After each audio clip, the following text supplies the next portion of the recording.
Ready! Ready! Ready! Begin!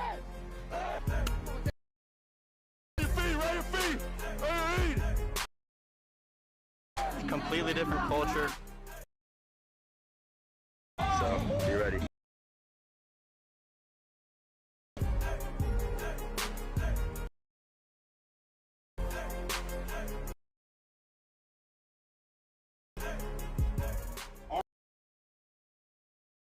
Change the mindset.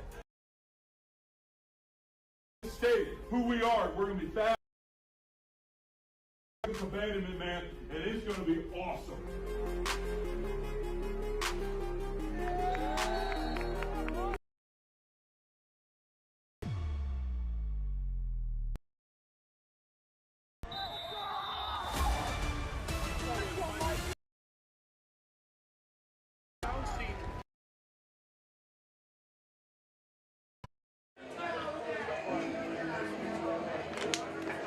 The new look Seton Catholic football team is restocked and reloaded.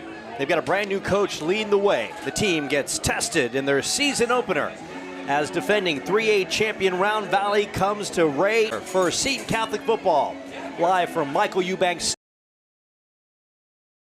Network. Good evening, everyone. I'm Joe Pequeno, color analyst, and Ernesto in the IFL for the San Diego Strike Force.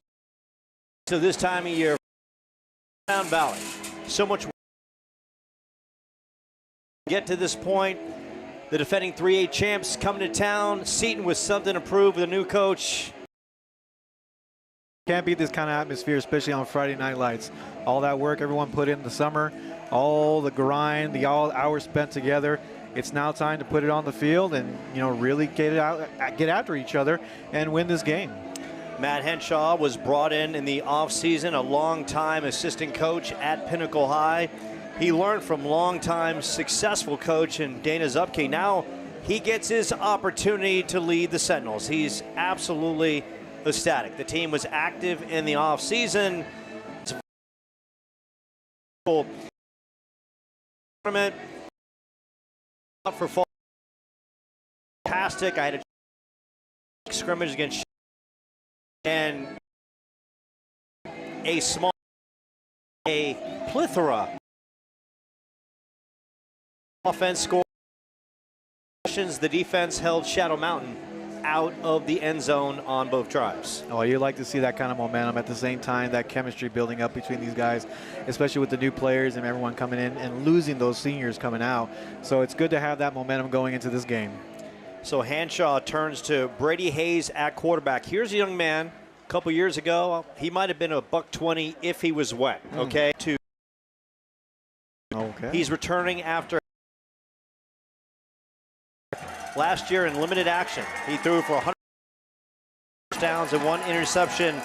And Ernesto, he has got a workhorse in the backfield and 1,000-yard runner, Corey Edwards. He could do anything.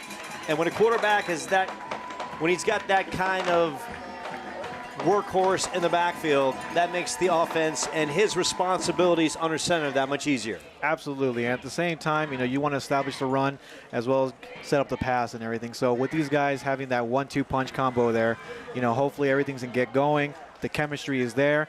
And just when you're going to get the whole offense and just driving and making sure you guys score all together. So Patrick here, athletes on this team, he's got, which gives them an instant threat. Receiving core is stocked. Connolly, Brian Kostler, Aiden Ashu. That sense is stacked for C. But a lot of capabilities with Lucas and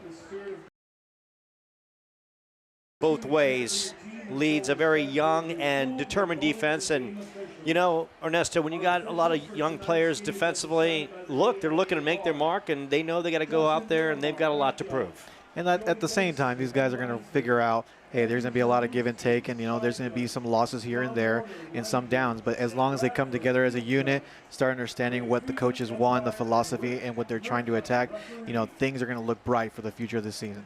Patrick Conley, he handled the punting and kick return duties last year. He'll do the same, and obviously he gets to deal with less pressure of not being under center. Well, secondary, and we're going to take a national anthem.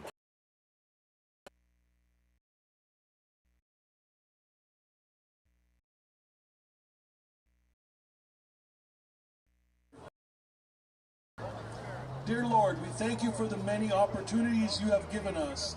We thank you for this time to gather in the spirit of competition.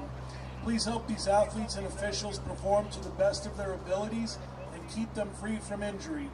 Please hold in your heart all those who have been affected by breast cancer. St. Elizabeth Ann Seton, pray for us. In the name of the Father, Son, and Holy Spirit, amen. Please remain standing for the national anthem as played by the Sentinel Band.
National anthem now in the books as we draw closer.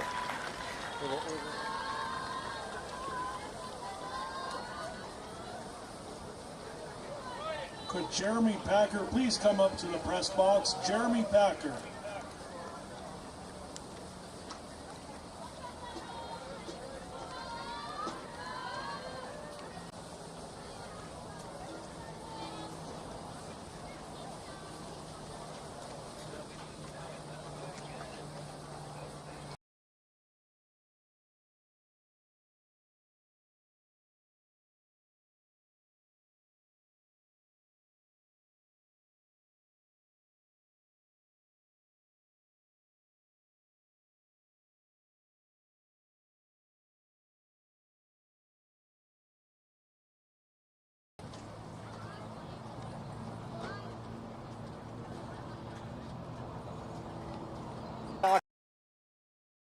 We're going to wait, attack. Right now, and there's that they want to do yardage on every single place. And Hayes finds Corey Edwards on the sidelines for a short pickup. So the Sentinels moving quickly in their opening possession. A lot of alumni on hand, the student body, the cheerleaders, everyone feeling oh so happy that high school football is back on Ray and Dobson Road. Hayes fires on that outside, and a short pickup on the play. His intended receiver, Aiden Ashihundu, a senior, 5'8", buck 68. Known mostly last year for playing defense with 32 tackles, but you know, Matt Hanshaw, he evaluated everyone, and he looked at a team with so much talent that could go both ways. He's like, look, my best athletes will be on the field the whole time. Man in motion, and that looks like it's going to be a false start against Seton. And while they're ironing everything out, and that is the call. False start brings up a third down. Your officials tonight, your back judge is Justin Villamera. Get to that in just a second. Hayes. Screen. And that is almost picked off. Read well by the Elks. They had it played perfectly. So the drive stalls as the Elks hold up. Do their. We'll go back on offense for the first.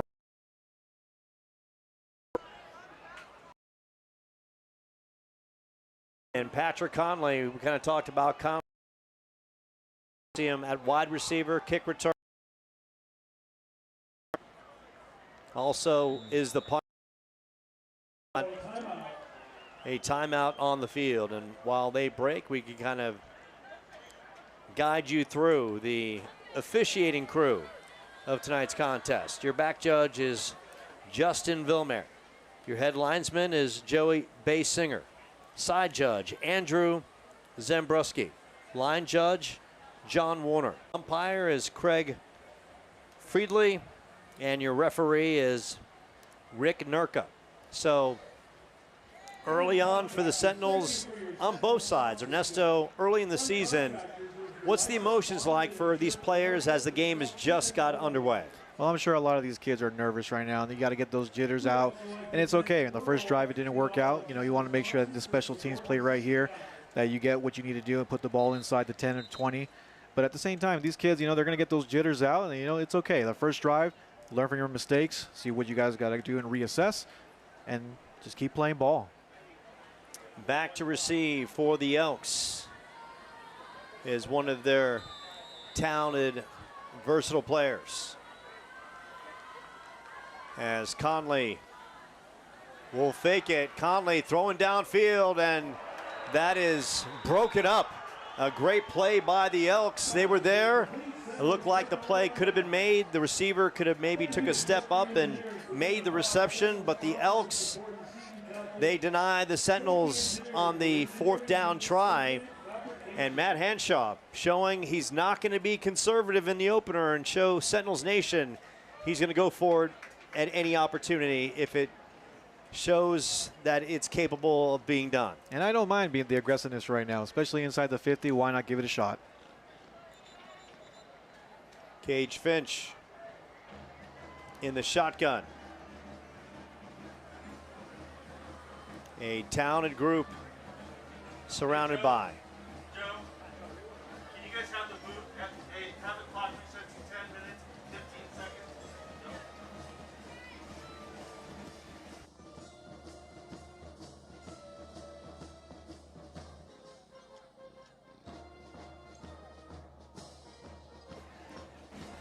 So not only we're calling the game, we're doing some clock duty as well. So versatility. By the way, Ernesto and I, we're also VIPs in the parking lot as well. You know, so if you wanted a good parking space, it's either Ernesto or I bringing your Porsche up to that front row. So Cage Finch, who was dazzling in all kinds of capacities and a leader for this Elks high-powered offense, led by their head coach and Coach Baca, will get a fresh look against this Sentinels defense that is restocked with good players. Handoff inside, and this is what the Elks do. They bring the physicality, they love to pound the football, and then all of a sudden when you're trying to stop the run, they'll hit you with the play action downfield. But the Elks start doing right out of the gates what they do best, and that's pound the football, and out of the gates, a nice little 4-yard pickup straight up the gut. Establishing the run early in the game, the defense has got to do a good job in making sure they're taking away their offensive power in the running game. And hopefully they can just keep on doing that and force them to pass the ball. We'll run down the Seton defensive players as Cage Finch at quarterback. Finch will tuck and take off, and he's got the first down, and a slew of Sentinels are going to bring him in, and Lavin in on the tackle. But right there, Cage Finch showing his craftiness, finding the hole on the RPO, and that's just senior leadership right there to see the play, the hole, and just said, you know what, I'm going to tuck and take off myself for the first. And the battle of the trenches right now, that's where it's going to be made right now. especially up front, the O-line and D-line. Let's see what they do and establish what's going on and who's going to dominate at this point. So Round Valley picks up.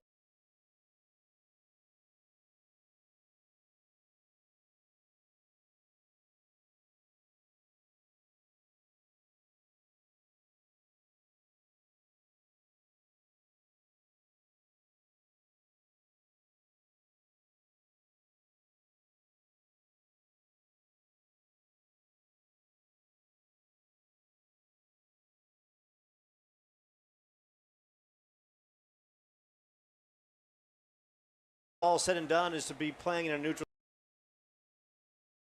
Another 3A championship. Finch in the shotgun. One wide receiver up top, two down below. Handoff, fake, and Finch is grabbed from behind. And in on the tackle, Luke Jimenez bringing the pressure. Outstanding. Blitzing around the corner and laying Finch on his backside. A great read by Lucas Jimenez. Matt Hanshaw, of course, your head coach for the Sentinels. Assistant head coach is Justin Burke. Defensive coordinator, Andrew Bauer. Anthony Johnson handles the freshman-sophomore team. Handles the varsity quarterbacks and the varsity defensive backs. Todd Young, wide receivers and DB's coach as well. Finch will flip it out in the flat, and that is just dropped. And the Sentinels had it well. Defense doing a great job at this point right now, really winning their one-on-one match.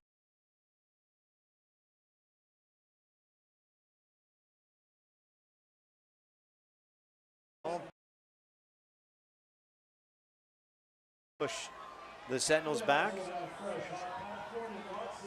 Under 7 minutes remaining in this opening quarter from opening kickoffs. I'm noticing also from seeing the receiving team, you know, the returners are seeming to having a problem a little bit with these kind of awkward kicks, these low line drives that are really starting to mess with them here and there. So just a matter of starting to relax, get that ball, making sure that, hey, get up the field as quickly as you possible. So the Sentinels now with their third possession of the first quarter. 4:31 remaining. So glad you can join us on the Seton Catholic Sports Network. Brady Hayes, Corey Edwards outside. Corey Edwards grinding through and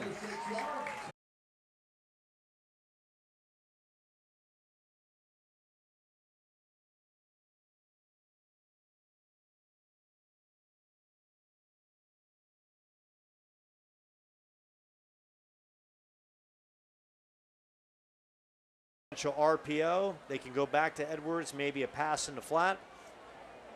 And you got to think right now, Matt Hanshaw and his offensive unit just trying to rout the Elks. Hit him with some big plays early, going no huddle. They've slowed the momentum down a little bit as the Elks have settled in. Third and short.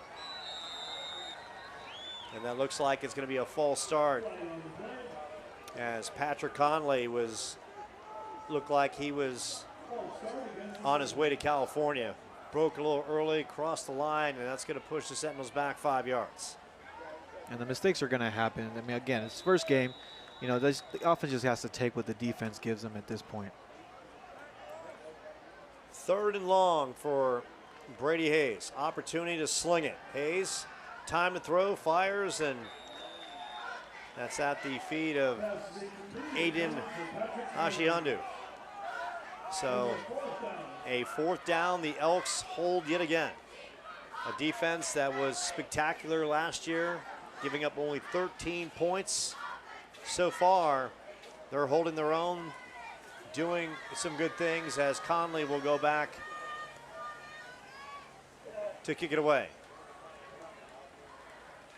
Elks looking potentially as Seton might threaten to go for it. Instead, a good roll, and that's going to pin the Elks back to about the 37-yard line, and that's where Cage Finch and the Elks will take over, leading 3-0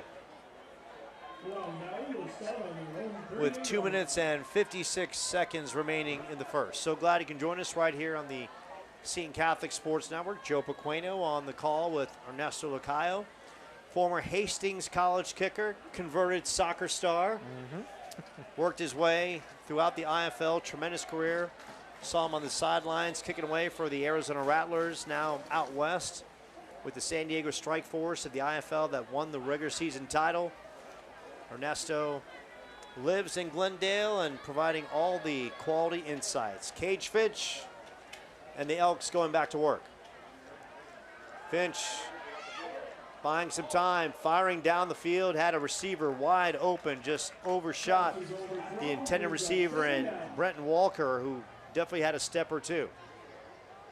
Sentinels bringing the pressure up the middle, and that's the beauty of having that senior leadership at quarterback in Cage Finch, who has been through all the battles. He's won a state title. The numbers, he can beat you with the arm, he can beat you with his legs. He can flat out beat you just with some poise in the pocket. Brings up a second down from the 38. Finch will just dump it off. Got his receiver on the Great tackle. little quick slant, and that's Brent Walker who takes it up. He's going to be just short. It's going to bring up a third down. And Aiden Ashihundu, who's doing double duty, in on the tackle. Call it about 3rd and 2 or 3rd and now they're gonna, we have a penalty against Round Valley. Personal foul, and right now Round Valley has to contain their emotions with another personal foul call in the early stages of this one. And the Sentinels got to build off this. They really got to take advantage of the mistakes that they're doing. And with all the penalties, hey, let's get what we need to get done, create a turnover, or force them to punt. Cage Finch with trips at the bottom of your screen, one wide receiver up top. Quick in the backfield, low snap. Finch will just fire it out in the flat, and that's going to be short of his intended receiver. And another good stop by the Sentinels defense. And now, Ernesto, we're seeing a little bit of a field position game. Correct. As Round Valley will kick this one off and should give Lavin and Patrick Conley an opportunity to give the Sentinels some good field position. And when it comes to the field position game, it's a matter of making sure, if you're the return team, getting to where you want to get to, setting up the offense in a perfect situation. As the punt team, making sure that you create the turnover and place them as deep as you can.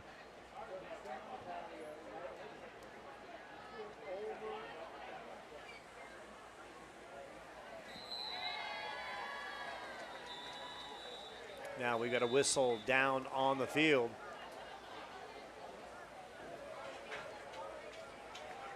And it looks like a delay of game. So the champs, they're trying to iron out the mistakes. Maybe it's the heat of the valley down here. That could be. Getting them cooked just a tad. Of course, a lot warmer here than it is. It's probably a 10 to 15 degree difference at night here than it is. Bring it on back. In the White Mountains. And Round Valley, they play in a very unique dome in their town, and of course everyone comes out. It's the marquee thing to do. And that's the beauty of high school football. If you're in a small town, the town will shut down for that Friday night game, and everyone's at the game taking it in.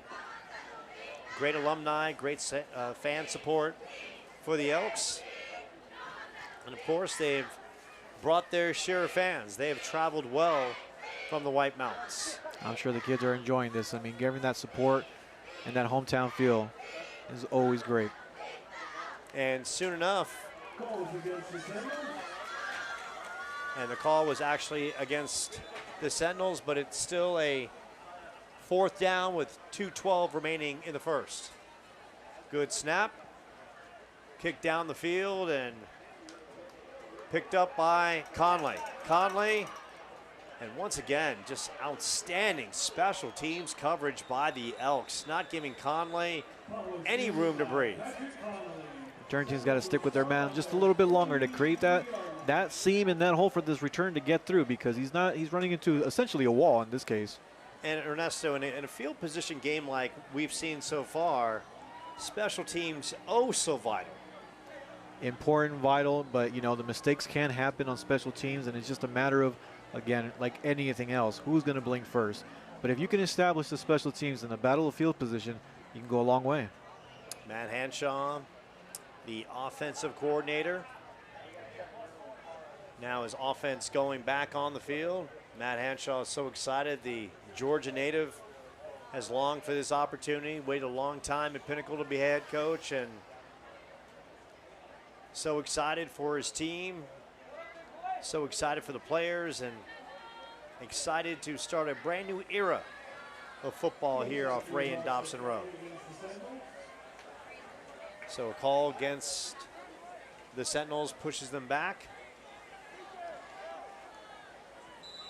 Brady Hayes is going to have an opportunity to sling that football at some point and beat some coverage. Edwards in the backfield. Little flip out. And good coverage immediately by the Elks. CJ Levin right there, and Levin runs into a slew, runs into a crowd of white jerseys for a very short pickup. Hayes getting the call from the sidelines. And after those first two great plays by the Sentinels offensively, the Elks have locked in. Edwards in the backfield. 3 wide receivers up top, 1 in motion. Handoff inside. Edwards busting hard. A tough physical run, a gain of 5 on the play. And you like to think the Sentinels could eventually wear down the Elks front, and all of a sudden a 5-yard rip turns into a 7, a 12, and then maybe busting one big for a big touchdown run potentially.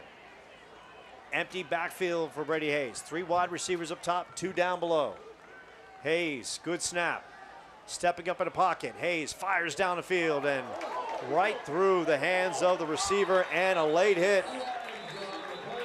And no question, Luke Bruning took the assault on the aftermath of not bringing the reception in.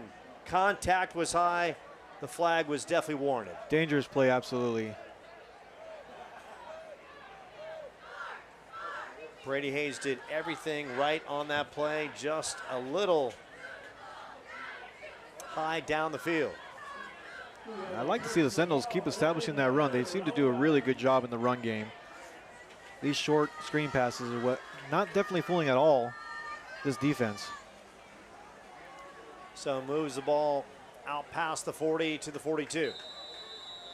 Hayes accompanied by the home run hitter Edwards in the backfield. Good snap. Edwards bouncing off a couple tackles and very short pickup. Good work by the Elks. Of course, they've got some physicality, and Jackson Crook, Peyton Tucker, Joa Brown, Brody Kelopolo, Tanner Finch, Kaysen Finch. So in that part of the universe, you're a Crick or you're a Finch, and the bottom line, they all know each other and they can all play football oh so well. Hayes shotgun, Edwards. Hayes quick drop, find time, lets it rip, and that's going to be short at the feet of Aiden Ashihundu. And this chemistry with the receivers, it's going to take time, you know, it's going to take time. This quarterback's trying to get really his feet under him, so the patience needs to be there with him. 16 seconds remaining in the first. Sentinels with a 3rd down from their 43.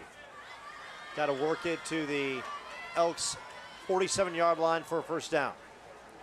Hayes fakes the inside handoff, flips it out, and tremendous read by the Elks. They were just ready for the screen. And that's going to bring up a 4th down as time will wind down. And at the end of 1, Sentinels trailing the defending champs 3-0. We'll take a short timeout. You're watching the Elks and the Sentinels opening kickoff from Michael Eubanks Stadium right here on the Seton Catholic Sports Network.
Second quarter about to get underway. Sentinels with a 4th down situation.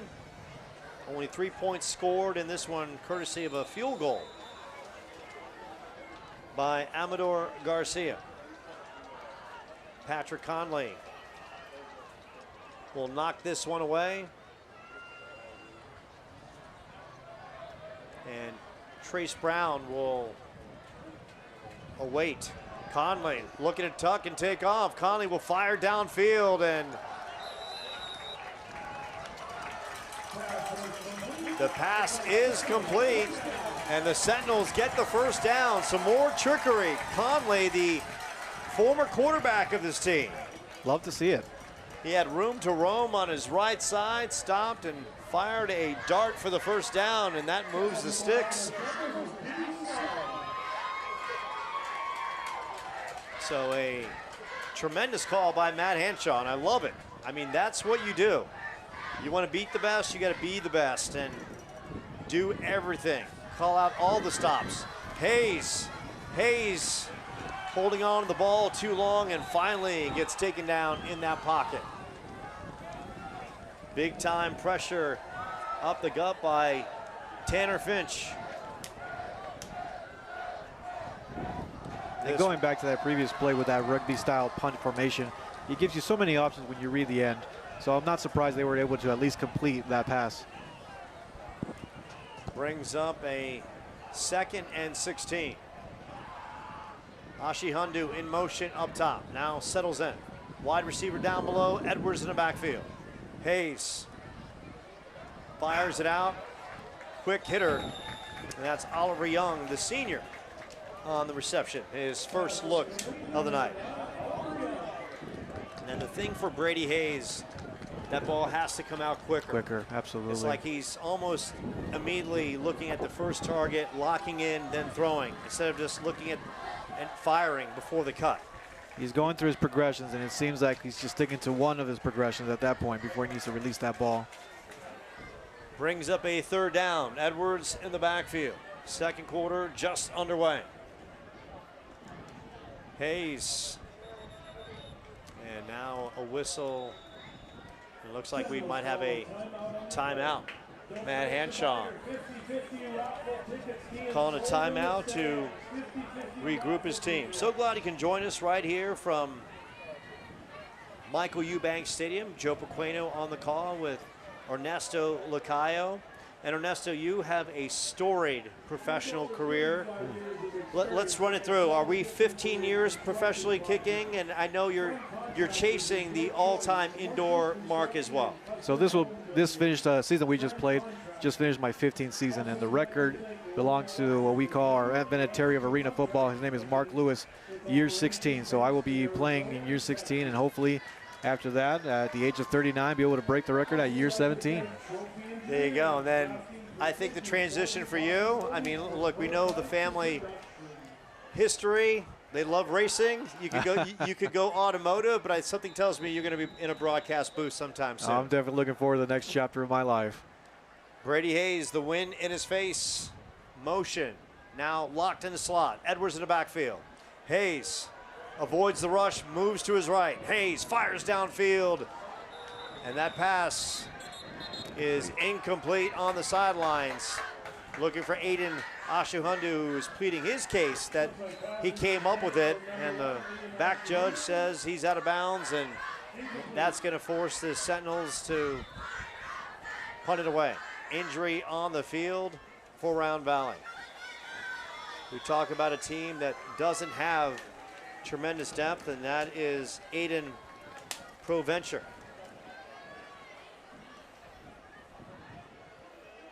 On the turf now being looked at by the trainer. We'll take a short timeout right here on the Seton Catholic Sports Network.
And that's very good to see Aiden Proventure walking off on his own accord, maybe just stung on the play. Needs to save for the Sentinels, brings up a 4th down. So far, 2 for 3 on fakes on 4th. Let's see if Matt Hanshaw will riverboat gamble yet again and roll the dice and come up snake eyes right here. Yeah, it's certainly been working for them so far. So let's see what happens here. Just as long as they're going to punt the ball, pin them deep. Trace Brown back to receive. Conley roaming to his right, and that time he is bottled up and dropped on the turf. Tremendous pressure, and the Elks will wind up with outstanding field position. That time, too much of a roll of the dice, and the Elks were prepared. Definitely backfired on there. I know he was trying to read the end, but the defense came up right where they needed to. Now the Sentinels defense is going to have to step up and try to make another stop. So far, Round Valley held in check, only 3 points off the leg of Amador Garcia. Field goal in the first. 9:57 remaining in the second quarter. An eternity of football. And temperatures in the valley scorching. This time of year, flat out nuclear. Cage Finch, so far, not nuclear, not even smoldering right now. He's been kept in check. He would be kind of like that little warm simmer after about 20 seconds in the microwave. Absolutely. But can easily go off. He gets cooking, and all of a sudden, things wouldn't look good for the Sentinels. But so far, Sentinels defensively. And let's give the big boys some props. Maddox Linnell, the defensive end. Your nose, Edwin Haddock. Tackle, Area Javid. Sam linebacker, Nico Granado. And Mike linebacker, Lucas Subaranis. Flipped out to the sidelines, and good coverage by the Sentinels. Bringing the pressure, and right there, Brian Kostler, the Will linebacker, a senior who did not get a lot of time last year. And Matt Hanshaw said that he has the potential to rise up and be a star defensively for this team. Sentinels are not lacking athletes on this campus. I mean, whether you see it during basketball season, football season, baseball, they've got athletes. Just a matter of them coming out and putting on the spikes. Down the field and overthrown, and Good coverage by the Sentinels as Cage Finch was going for the home run. And for a rebuilt defense led by Andrew Bauer, the defensive coordinator, Sentinels defensively doing a nice job. Doing a great job doing their part right now, and holding this team, a very well-known team, to be able to get through the ball and everything. So the defense is doing what they need to do.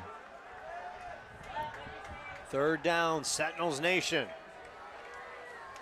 Starting to bring the noise. Man in motion. Inside handoff, jet sweep, and a great play. Good defensive sequence by the Sentinels. Luke Jimenez on the tackle. Big fourth down. And as they say in Rattlers country, fourth down, lockdown. Ernesto knows that oh so well from his days. Flip out to the sidelines. First down for the Elks, cuts it back inside, and they're gonna have 4 more downs to play with as they work it down to the 20-yard line. And if things don't work well in the pocket, that time the Elks just moved Cage Finch, rolled him out to the right, threw a perfect pass on the sidelines, and it gives them 4 more opportunities to play with. And look, the defense is doing great, but they're out on the field a little bit too long than they need to be. So this offense, when they get back out, they need to start scoring, get that drive going, because this defense has been out there way too long. Cage Finch, empty backfield. Finch roaming to his left. Finch chucks it, and Finch, and they're going to say the receiver was out of bounds. Fired and hit Aiden Machula, the senior wide receiver, on the sidelines. Machula with some nice hands on the sidelines, just cannot stay in bounds. Brings up a second down from the 20-yard line. Sentinels trying to hold off the Elks, putting some pressure here in the second quarter. Finch, and that Sentinels defensive front bringing some big-time physicality. And Finch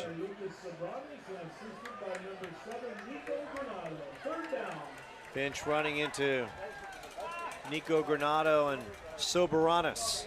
A combo platter of defensive pressure from the Sentinels. Third down. Call it about 3rd and 6. 2 wide receivers down below, 2 up top. Man in motion. Finch, good snap, rolling to his left. Pressure, throws it back the other way, and read well by the Sentinels, and big time pressure coming in. It's a great job by the defense. Forcing them to think that whether to go for it or go for another field goal. Let's see what happens here. So we saw the pressure by Maddox Linnell, who's doing double duties. Yeah. Both sides of the football, and you talk about a true warrior lining up. Now we saw Garcia kick a field goal, and the Elks are just laying it out on the line here. We'd call it a 4th and 6. Finch back in the backfield. Low snap, pressure's coming, and he gets dropped. And the pressure by the Sentinels, and they force the turnover on downs. Huge play, huge stop by the defense. Tremendous pressure by Luke Jimenez. And the Sentinels defensively rising in front of the Red Sea here at Michael Eubanks Stadium. Can't say enough about Matt Hanshaw's defense tonight, led by their DC and Andrew Bauer. They've been spectacular. Now can the Sentinels matriculate their way down the field? Low snap, Hayes picks it up. Hayes, and he gets clobbered immediately. And that's sometimes the end result of a low snap, throws the timing off for a quarterback, and he's just trying to save the play. Trying to save the play. He's got to really settle in, just to calm down a little bit and really build off the momentum that the defense just gave you. Second down and long from the 22. Hayes roaming, will flip it out. He's got his intended receiver up the field, knocking through, and that's going to be close to a first down. Flag on the play. Good reception by Israel Heredia, the tight end, and there is a flag down.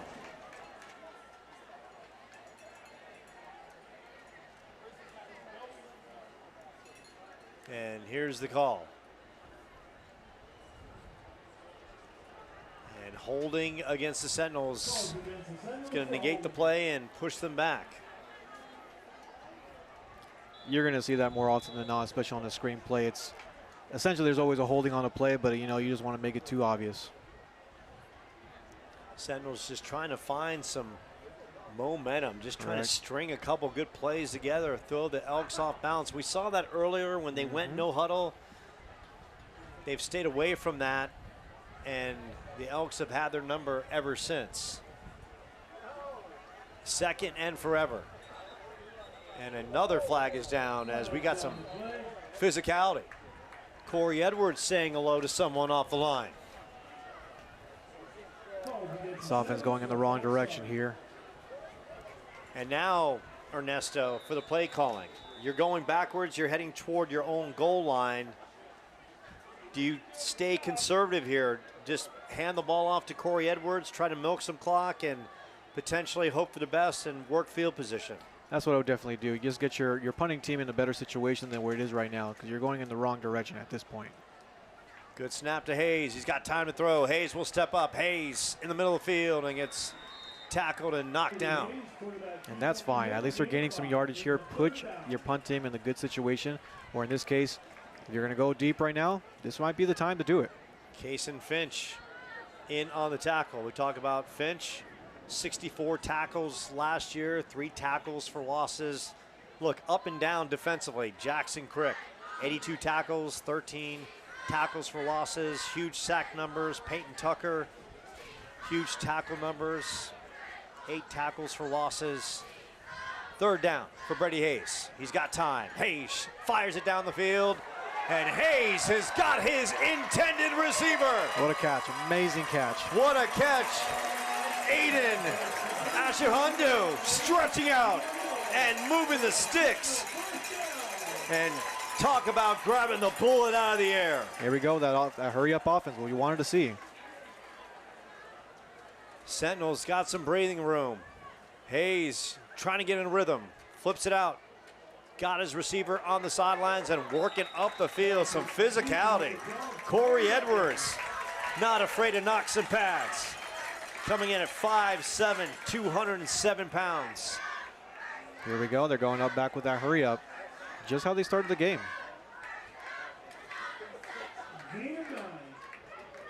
Sentinels going up tempo and trying to work a Round Valley team with limited numbers.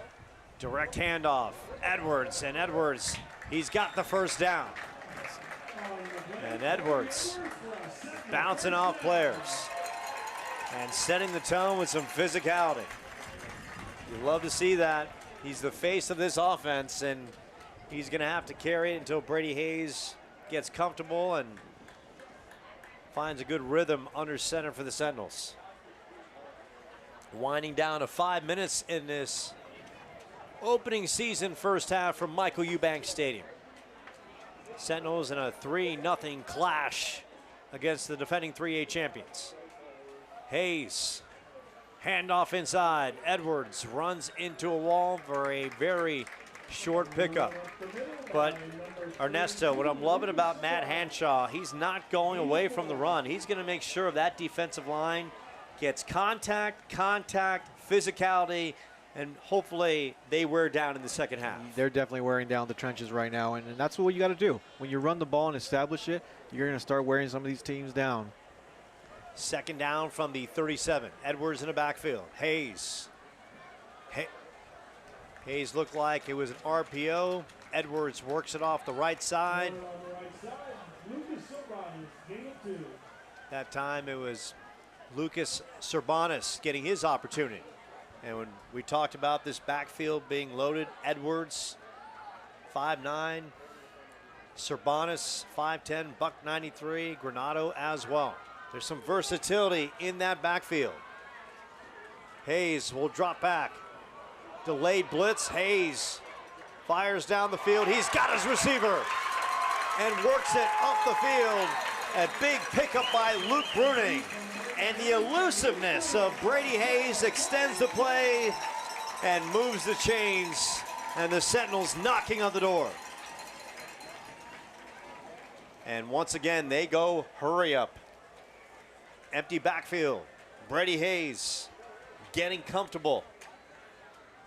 He's got some time. Short route and has got his intended receiver.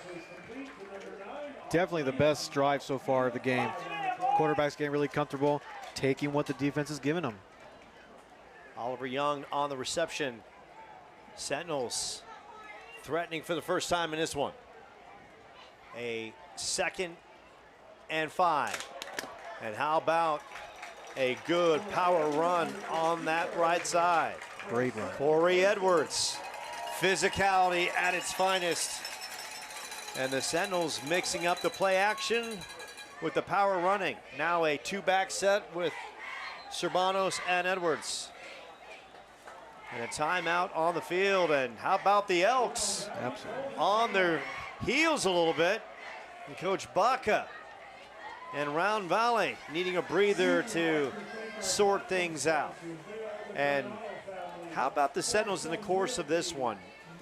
Ernesto, defense has been there all game, but Matt Hanshaw has talked about in the course of a football game, you're only as good as your last play, and no matter how much the Sentinels have struggled offensively, they have continued on and have found a rhythm, and now here they are with their best drive of the early part of this game.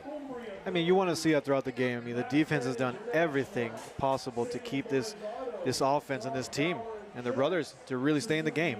So with the offense, you know, going back to what they did in the beginning of the season, the beginning of the game, going to that quick hurry-up offense, it's really working out. You see now with the timeout, you know, the defense needs a breather, and they need to capitalize here in the red zone at this point.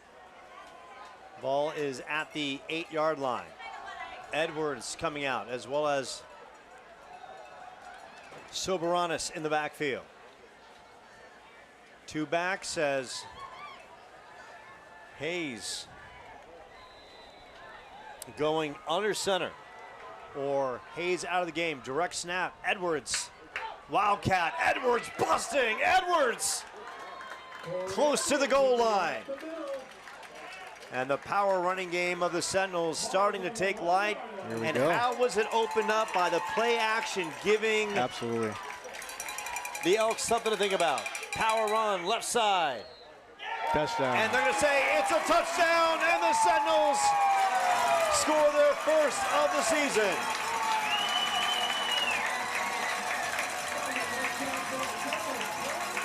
A tremendous drive by the Sentinels. That's what you want to see. That offense came through right now after that defense gave them that big stop. And Lucas Soberanis, I want to say, was credited for the touchdown. And it looks like here we got like a swinging gate action at the extra point. Coming back to regular kick. And a new kicker for the Sentinels this year, and Anthony Cavazos. Soccer-style kicker. And he misses the extra point. So, needs to say his first opportunity is one he wants back, but the Sentinels drive down and they lead the defending champs by 3. 2:38 remaining. Keep it locked, keep it loaded. More to come from Michael Eubanks Stadium. The season opener between the Sentinels and the Elks.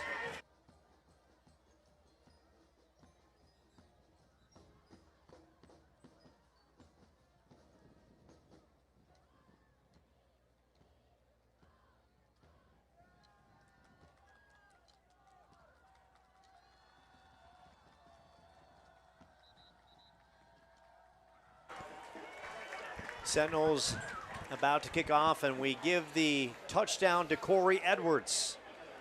Edwards, who so dynamic last year, 1,020 yards rushing with 9 touchdowns also.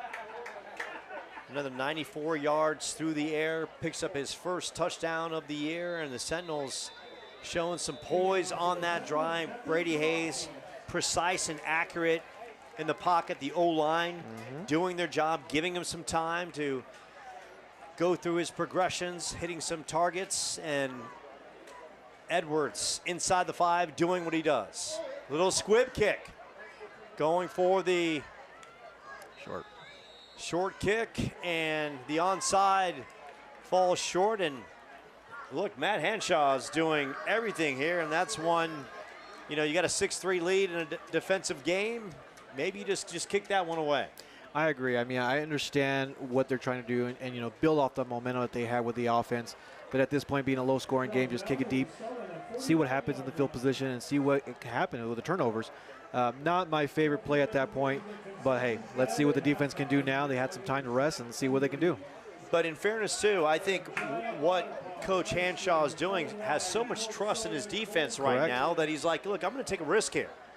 And right now, Andrew Bauer, the DC, and this defensive group has been outstanding against Cage, Finch, and company. Finch will flip it out. He's got his intended receiver inside the 45 down to about the 42-yard line. A good start, and maybe we see the Elks start picking up the pace and going to a short passing game.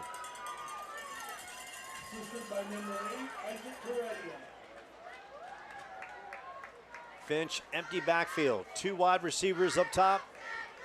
Man in motion. Finch roaming to his left. Pressure is coming. Finch will work it into the sidelines and call a pickup of about 3 or 4. It's going to bring up a 3rd and about 4. And the defense is doing great. They're anticipating for the quarterback to throw the ball. They only have 3 down D linemen right now with the outside linebacker coming in. So they're doing a great job in trying to really force them to pass the ball. And Ernesto, for this defense, the Sentinels defense, they were embarrassed twice last year. You got to figure that they're packing a lot of chips on that shoulder coming into this one. Absolutely. Finch, time, roaming, pressure, it's coming. Finch is dropped. The Sentinels bringing the pressure, and Cage Finch on the turf yet again. Aria Javid also on that offensive line, bringing the pressure defensively for the Sentinels. And another 4th down situation. And now the Sentinels players on the bench trying to get the fans up and on their feet. A big 4th down situation for the defense. Can they come up big yet again? Finch. And it's going to be Round Valley going to burn a timeout. And right now, Andrew Bauer, the DC, and Matt Hanshaw, the head coach of Seton, giving the Elks a lot to think about defensively and offensively. That defense has really bought into their defensive coordinator's philosophy at this point, and they're doing a great job. They're playing as a unit, playing as a team, and really taking away what the offense wants to do. So just to give everyone a warning out there, we're expecting a dust storm in the surrounding area until about 10:15. So where we've got some good visibility now and Mother Nature's cooperating, that might not be the case here next 30-40 minutes. And we all know when we get those monsoons, we don't get very bad weather in Arizona, but when we get a monsoon, it hits the area and it hits it pretty hard. Oh, yeah, absolutely. Sentinels Nation rising up, a sea of red at Michael Eubank Stadium. The only thing we're missing is our good friend, Freddie the Flamingo. And at some point, we're going to see fabulous Freddie. 4th down, Finch. 1 back set. Inside handoff. Stopped at the line and busting through. A 2nd effort run by Round Valley, and Brody Crick busting up the field. That's a great job on the running back, looking like a little mini Mike Allstott there, bouncing off people. They had an opportunity to pin him, and that physicality and that will and determination gives the Elks 4 more downs to play with as we wind down to under 1 minute. And right now, Round Valley wasting some time as Finch is looking on that sidelines, is burning valuable seconds. Finch fires, he's got his receiver on his feet, and a late flag, and that's gonna be high contact upstairs, and that's gonna put Round Valley inside the 5. Great catch by Brody Crick, and then took a shot upstairs, and the white hat and his refereeing crew immediately threw the flag down. Player safety, obviously the most important thing of any football contest. Absolutely. Now the defense here, what's going on here?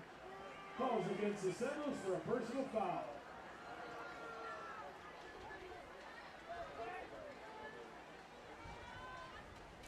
So they are marking it now, marking it forward. So they're going to say, looks like the reception wasn't made, and now they move it to the 10-yard line with only 34.8 seconds remaining. Finch, shotgun. He's got time, fires, and has got his target for a touchdown. Round Valley in. Rome Jeans, the junior, for 6. And that costly personal foul call cripples the Sentinels, and the defending 3A champs capitalize on the touchdown pass.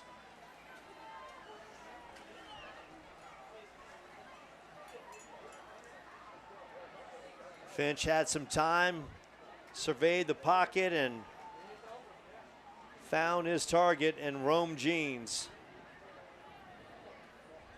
And at this point, the defense has been doing such a great job in stopping this offense. So, you know, going into the half right now, they can hold their heads up high right now.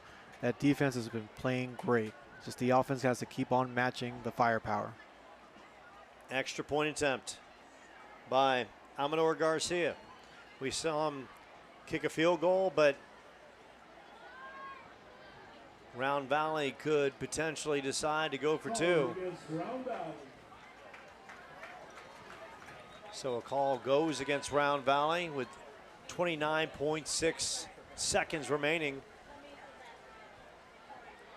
Coach Baca having a conversation with the referees on the field, and he is livid on that sidelines, as you can see him as we just panned over right there. His team coming on the road, opening the season after the Sentinels did the same last year, making the trek up to the White Mountains. Special shout out to our good friend at Petrocom Radio and Mr. Floyd Simmons, the king of high school football in that region, the former announcer of the Arizona Rattlers.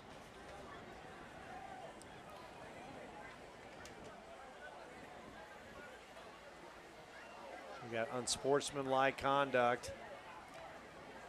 Definitely make this extra point a little bit more difficult for him.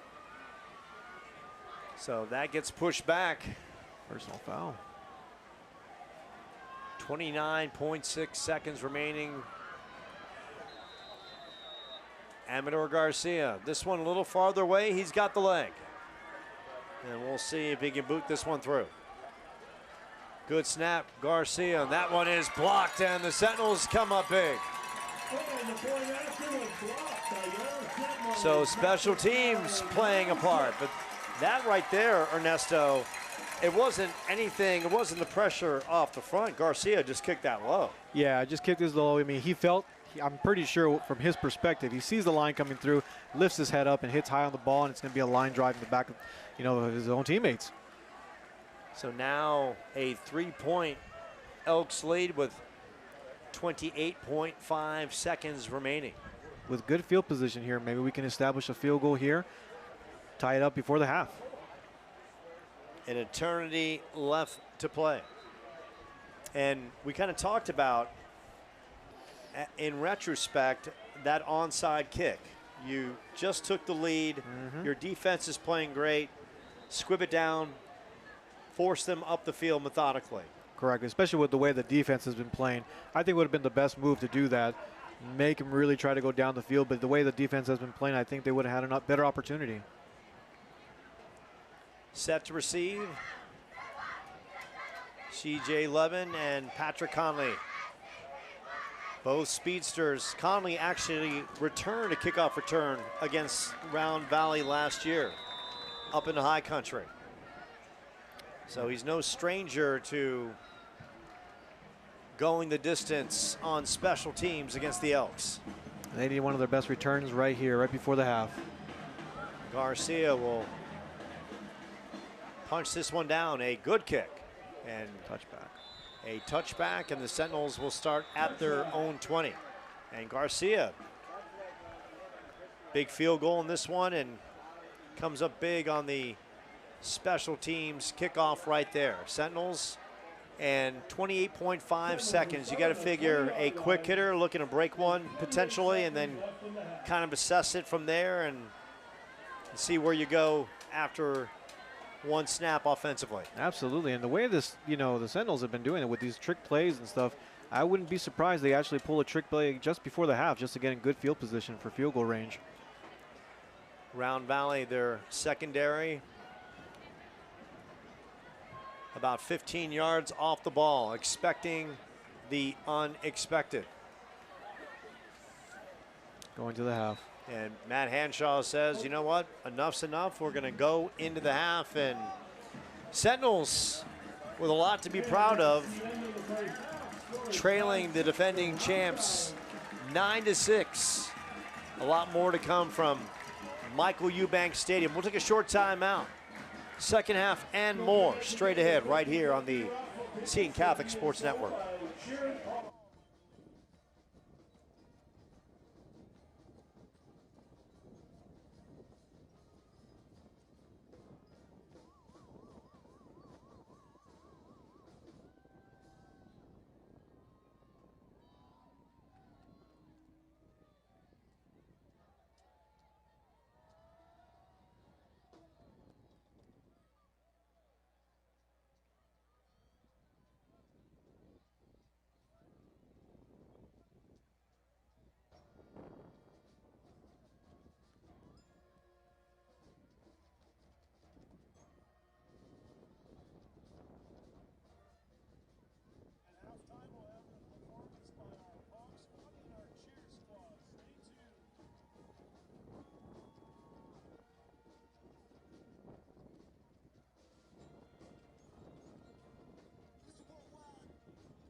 Halftime in Michael Eubanks Stadium. The Sentinels trailing Round Valley, the defending 3A champs, 9-6. I'm pleased to bring in flag football and soccer coach of the Sentinels and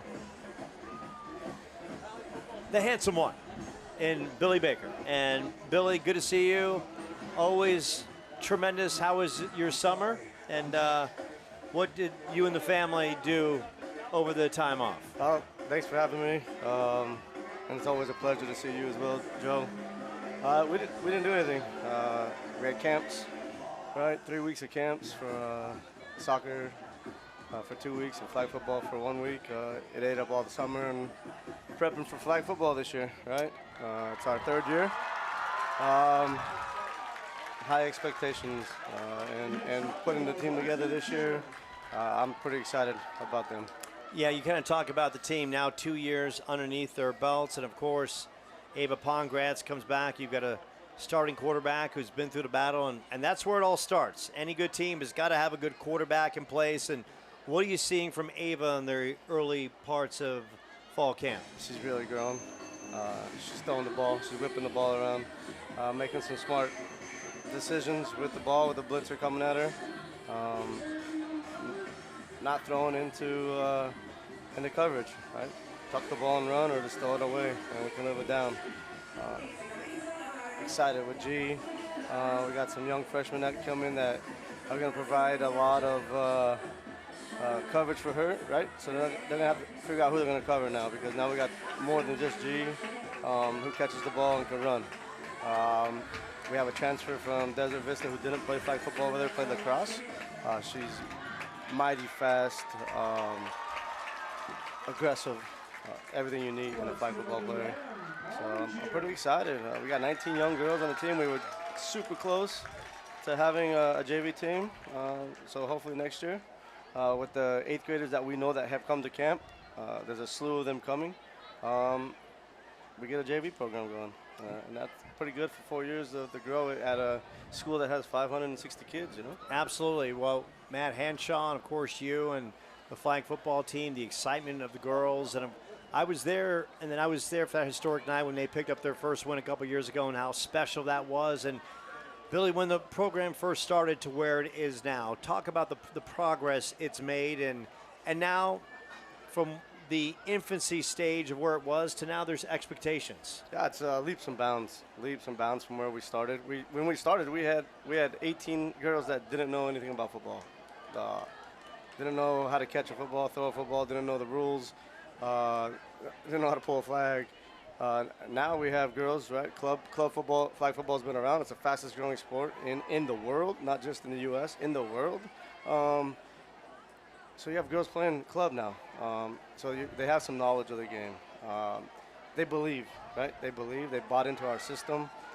They know that we care about them. And in the end, I'm not about the accolades. I could care less about that. It's about them, right? But I do want to see a couple of these kids move on to the next level. And we're going to be fortunate because in 28, with the Olympics showcasing flag football, it's the first year D1 gets to offer scholarships. So it's pretty exciting, and I think we have a couple players that could actually get that, you know.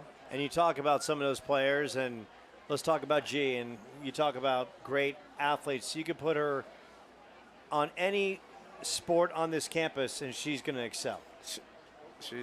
We're blessed to have her. That's all I'll say. Seton, I've told her parents 100 times, we're blessed to have her at this school.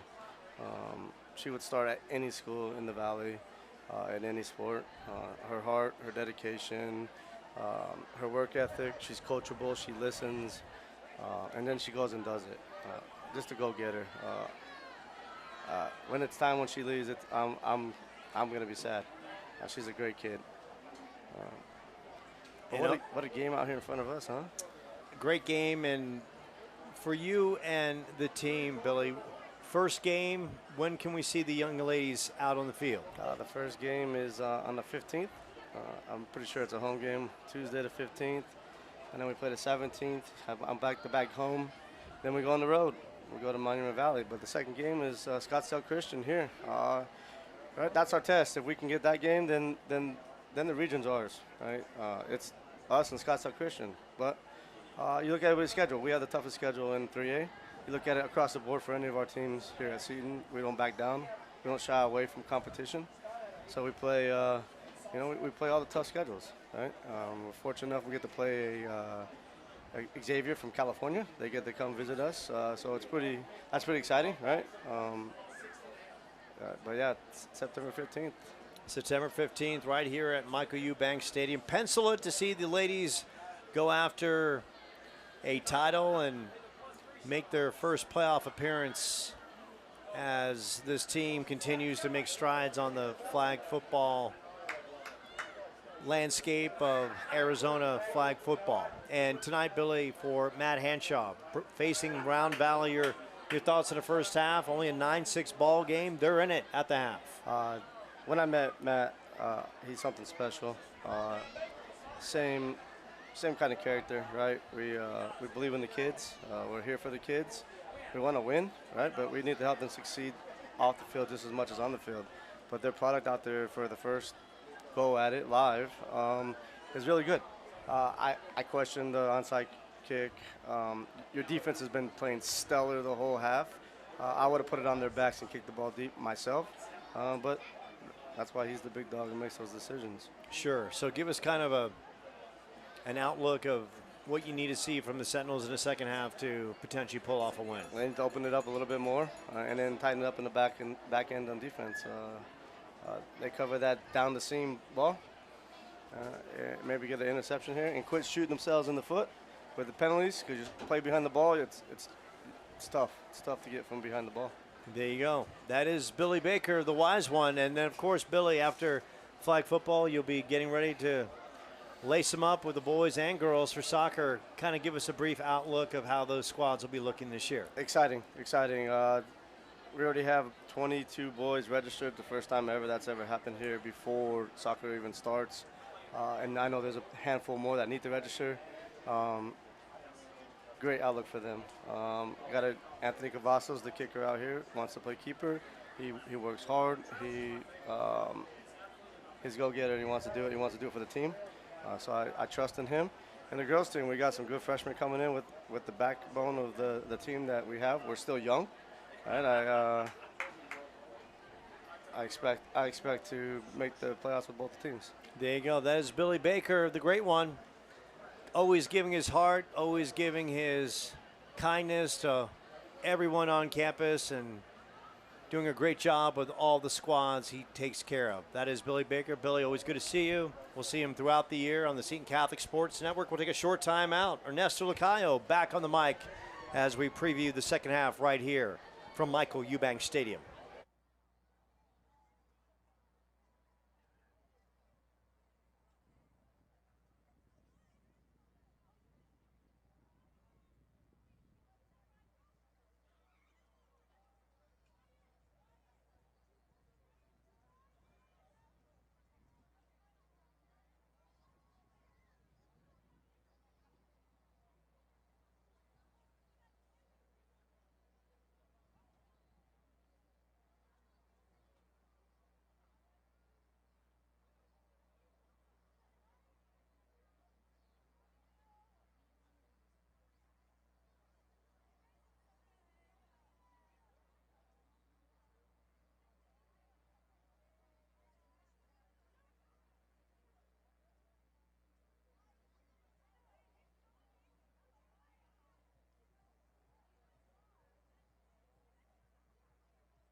So we just heard from Billy Baker, the flag football coach for Seton, and the soccer coach, and now we're about 2 minutes away as we get some classic music blaring over the airwaves at Michael Eubanks Stadium. Ernesto Lacayo back on the mic joining us. And Ernesto, for the Sentinels, who lost twice to Round Valley last year in blowout fashion, they're holding their own and maybe a couple plays away from actually leading at the half.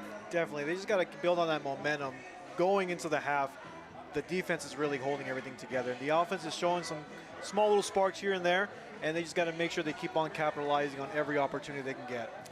And the big thing on that touchdown drive when Corey Edwards plunged over was the protection that Brady Hayes had time to throw the football, which opened up the running game. Can't say enough about the big fellas up front. Maddox Linnell, Connor Young, Blaze Zabisky, Area Javi. That group right there gave Hayes enough time to survey the field, and he found his targets, moved the sticks, and eventually led to a Corey Edwards short touchdown run. Absolutely, and I think what's helping out a lot, that offensive line, is being able to establish that hurry-up offense. That defense can't really get set and get settled the way they want to. So by applying that same type of offense throughout the season, throughout the game, you're going to start seeing a lot of this, especially this quarterback, get really, really comfortable and start making the plays that are necessary to score. So Billy Baker was armchair quarterbacking before he left this room, and he was talking about right now Round Valley is pretty one-dimensional with Cage Finch, and he wants to see the Sentinels bring pressure on Finch every single play, just blitz. And what's your thoughts? Because that could be a risk-reward every time you gamble by bringing one man up on Finch out of the secondary or at the linebacking core. I agree with that a little bit, but being the first game, I know you want to get this team, get them rattled up, but let's see what happens in the second half. They just got to build that momentum that they had, because I really think if they are established in that locker room, understand that where they're at in this game, they can really blow the doors off right now to get this where they want to be. Ernesto, what's really impressive about Round Valley, you look on the other side, they only have a certain amount of numbers. Right. But what is impressive is that they are such a sound football team. Yes, they've had their share of penalties. We've seen their share of personal fouls and things of that nature.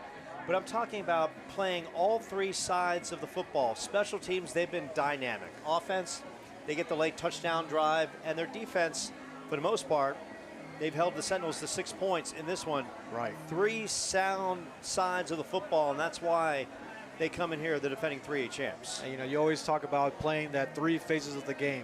The offense, defense, and special teams, and they're doing exactly what they need to do. And I think the Sentinels, once they get everything together, that jitter should be gone. That first half, the jitter should be gone at this point. Now it's time to play football and play all three phases of the game. If you're Coach Baca and your team goes into the half with the lead, what's your message to your team leading at the half and coming out for the second half? If I was talking to him, one play at a time. You got to have that goldfish mentality. 10-second rule, 10-second memory, and that's it. And keep playing. You're only as good as your next play, and take advantage of what each side of the ball is giving you and just capitalize. And for Seton, you led late, 6-3. You gave up the late touchdown, but you're in the ball game. 24 minutes to play. 24 minutes is an eternity. For Matt Hanshaw in his debut, how does he address his young men in the locker room? Eliminate the mistakes. Eliminate the mistakes. Understand all the hard work you've done in the summer, all the little combines at the same time, all the little scrimmages, the 7-on-7s. It's now time to put it together in the second half and put it all together and win this game. And a sea of red exploding out of the locker room for that second half. And had a chance to see the Sentinels and their scrimmage last week against Shadow Mountain, and everything I saw has kind of transpired. They've taken on this Round Valley team that handed it to them twice last year, and they're in the ball game. And for a season opener, you're taking on the defending champs. You get a chance going into the second half. That's really all you can ask for, and the defense continues to play well.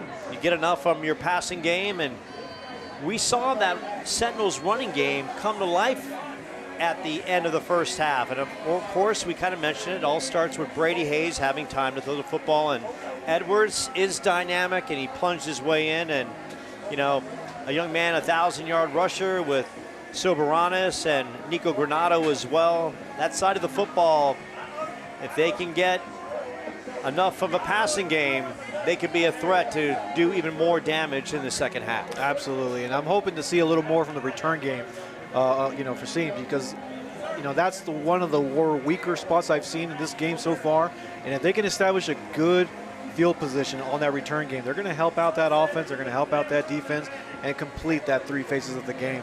Ernesto, take us back to your high school days. Now, converted soccer player. I remember years ago we talked about your transition from soccer into football. Oh, boy. Did you play high school football back in the day, or was that at Hastings where you slowly made the transition? So I played all from my freshman year in high school. Now, did I know what I was doing? Absolutely not. As a typical soccer player. Learned on the fly, right? Absolutely. So, when I feel for the kicker sometimes hitting the back of the head or the back side of your own players just because you don't know what you're doing and kicking the ball. But starting from my freshman year and be able to play this beautiful game all 4 years of high school and be able to get a scholarship to Hastings College, it's a dream come true. But at the same time, I would have never thought of taking me as far as it has. So there you go. For Ernesto Lacayo, followed the dream. 15 years of kicking it in the indoor surface and chasing the all-time record. Now he's in the broadcast booth, and I remember you and I talking the regular season. I said, look, I'm going to call you to do a game, and I don't think if you actually believe me. I'm like, no, I'm gonna do this. And then I'm like, when your season abruptly ended, losing to the Arizona Rattlers in the Western Conference Finals, well, then I knew it was time to put a call in. No, it was great. I mean, it's always hard to take anything seriously during the season as an athlete. You're always zoned in, especially on game days. So when that call came, I was excited and making sure that, I made my debut, and it's been fun since. So the Sentinels will kick off, and here come the Elks, and back to receive is Trace Brown. Looking to give the Elks some field position. Booted down. Knocked inside the 20, picked up. Elks methodically working up the sidelines, and not a bad return in a short space to operate in, out past the 30, and that's where Cage Finch and the Elks will start the third quarter. And Finch, just in the closing minutes of that first half, just showed his savviness in the pocket. And I think what we saw, a young man, you just can't give him that kind of time in the pocket. And at some point, yeah, you mix in coverages, but you got to put pressure on Cage Finch too much time, and he'll work wonders against any defense out there. First down from the 30-yard line. Finch, 3 wide receivers up top, 1 down below. 1 back set. Here comes Round Valley.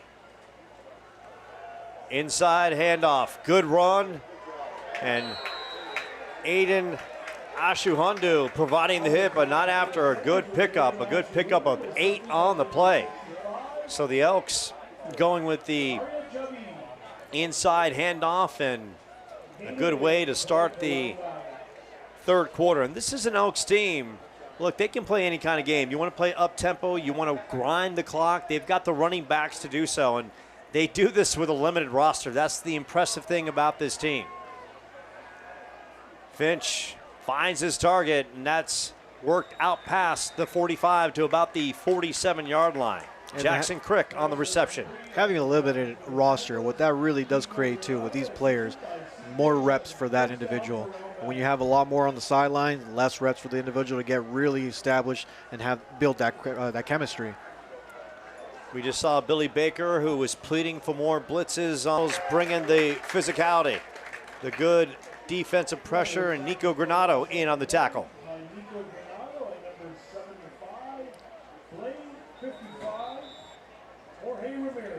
So no pickup on the play, brings up a second down from about the 48-yard line. A big series for the Sentinels after Round Valley ended the first half driving down the field. And now we have an injury on the field, and we'll take a short timeout from Michael Eubanks Stadium.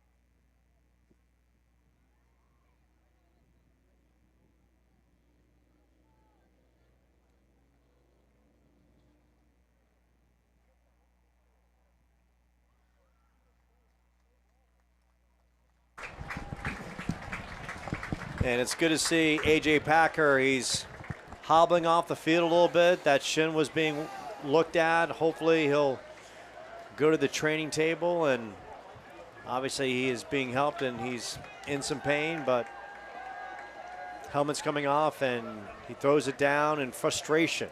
Hopefully it's nothing too serious. Sentinels going back to work. A second down for Cage Finch and the talented Elks offense. Averaged 28 points a game last year. Wind up winning their 905 games. 9 games, that is, to win the 3A title. Finch dropping back. Finch, he's got his receiver. Finch, and right through the hands of his intended receiver, Jackson Crick. You couldn't be more open than that play, and Finch dropped it right in, and that's one Finch is going to regret all night long. Great pass, great pocket presence there. Yeah, the old cliche, if the ball hits your hands, you got to catch it. That was in the hands, that was in the eyesight, that was everywhere and then some. And Cage Finch is showing he can make any kind of throw in the course of this one. Brings up a third down from the 47. Finch will tuck and take off, works it up the middle. Finch, he's got the first down. Finch still on his feet, finally dragged down at about the 36-yard line. And the savviness of Cage Finch doing it with the arm, and that time saw a hole and just took it up the field and called his own number. And the Elks are doing a great job. They're setting up the run with the pass. So right there, that defense was expecting a pass, and that was completely open for the quarterback to be running through. We talk about Cage Finch and how good he was offensively last year. He threw for a robust 2,000 yards with 30 touchdowns. He also rushed for over 700 yards with 9 touchdowns and 2 100-yard games. Finch, and that is over the head of his intended receiver, looking for Rome Jeans, who caught the touchdown pass. Brings up a second down. Nico Granado in on the coverage for the Sentinels. Nico has been a great athlete stepping on this campus, playing some defense. He'll get his opportunities to run the football. Next week, Sentinels on the road taking on Santan Charter, a 2A powerhouse. Sentinels loaded with a jam-packed schedule up and down. One back set for Cage Finch. Inside handoff. And good tackle in the interior. And coming up and making the stop, Lucas Soberanis. Soberanis doing double duty.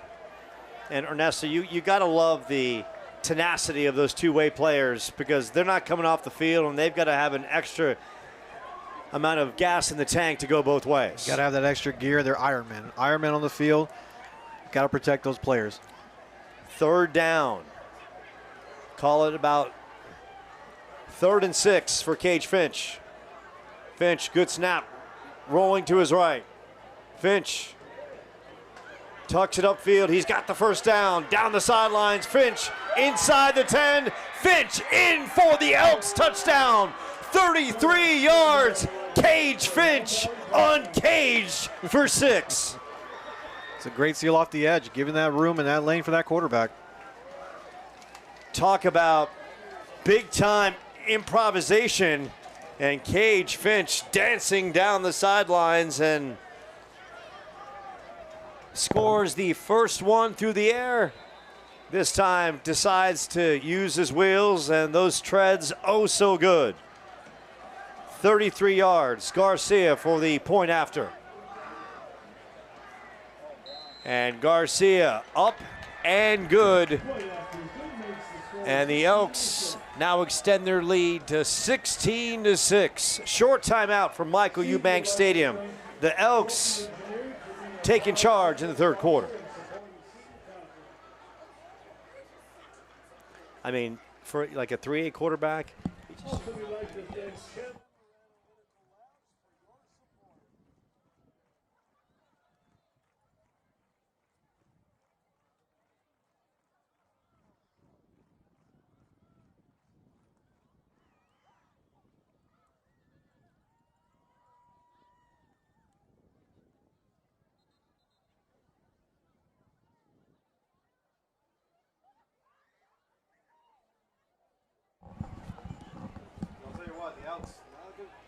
receivers are not doing so well catching the ball. So here we go. Now it's really up for the Sentinels offensively to come to life. Now trailing by 10 as Cage Finch has got the hot hand. Touchdown pass late in the first half to Rome Jeans, then a 33-yard keeper. Cage Finch. You talk about 3A quarterbacks, who's the best in the league, and Cage Finch is no question in that conversation. Phenomenal player. Booted down the field. Patrick Conley inside the 10. Conley working it up. Cuts it across the field. Still on his giddy up. Conley works it out past the 30. And the fans on their feet applauding the effort. That's exactly what we've been looking for all night. Great field position for the return team. And now the pressure is on Brady Hayes, but most importantly, it starts up front with Maddox Lino, Connor Young, Blaze Zobzik, and Area Javid, the offensive line, to come through and provide some protection.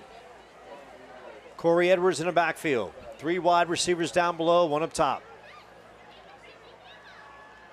Edwards, right side. Edwards bouncing off a tackle. Edwards power running, but drop for a short pickup. Brent Walker, the free safety, coming up and knocking some heads.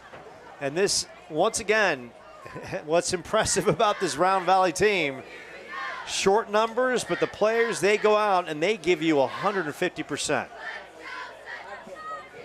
Second down for the Sentinels. Edwards, left side.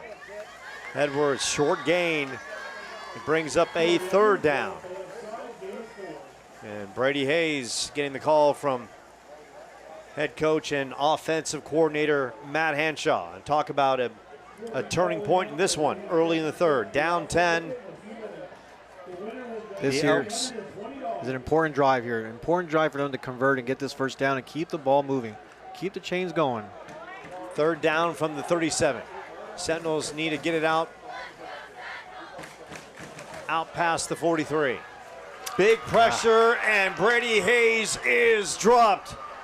Big time pressure by the Elks. Tanner Finch gonna bring it.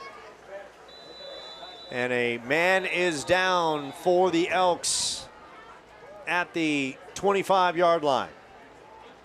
Trainer comes out. Looks like that's number 18, and Aiden Proventure. We saw him earlier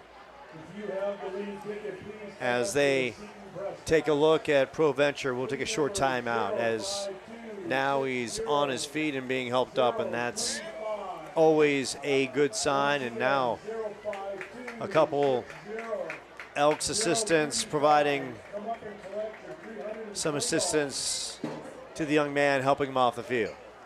And for the Elks, Ernesto, they do exactly what they want to do in that opening drive offensively, and then they decide, you know what, we've taken it up a notch offensively.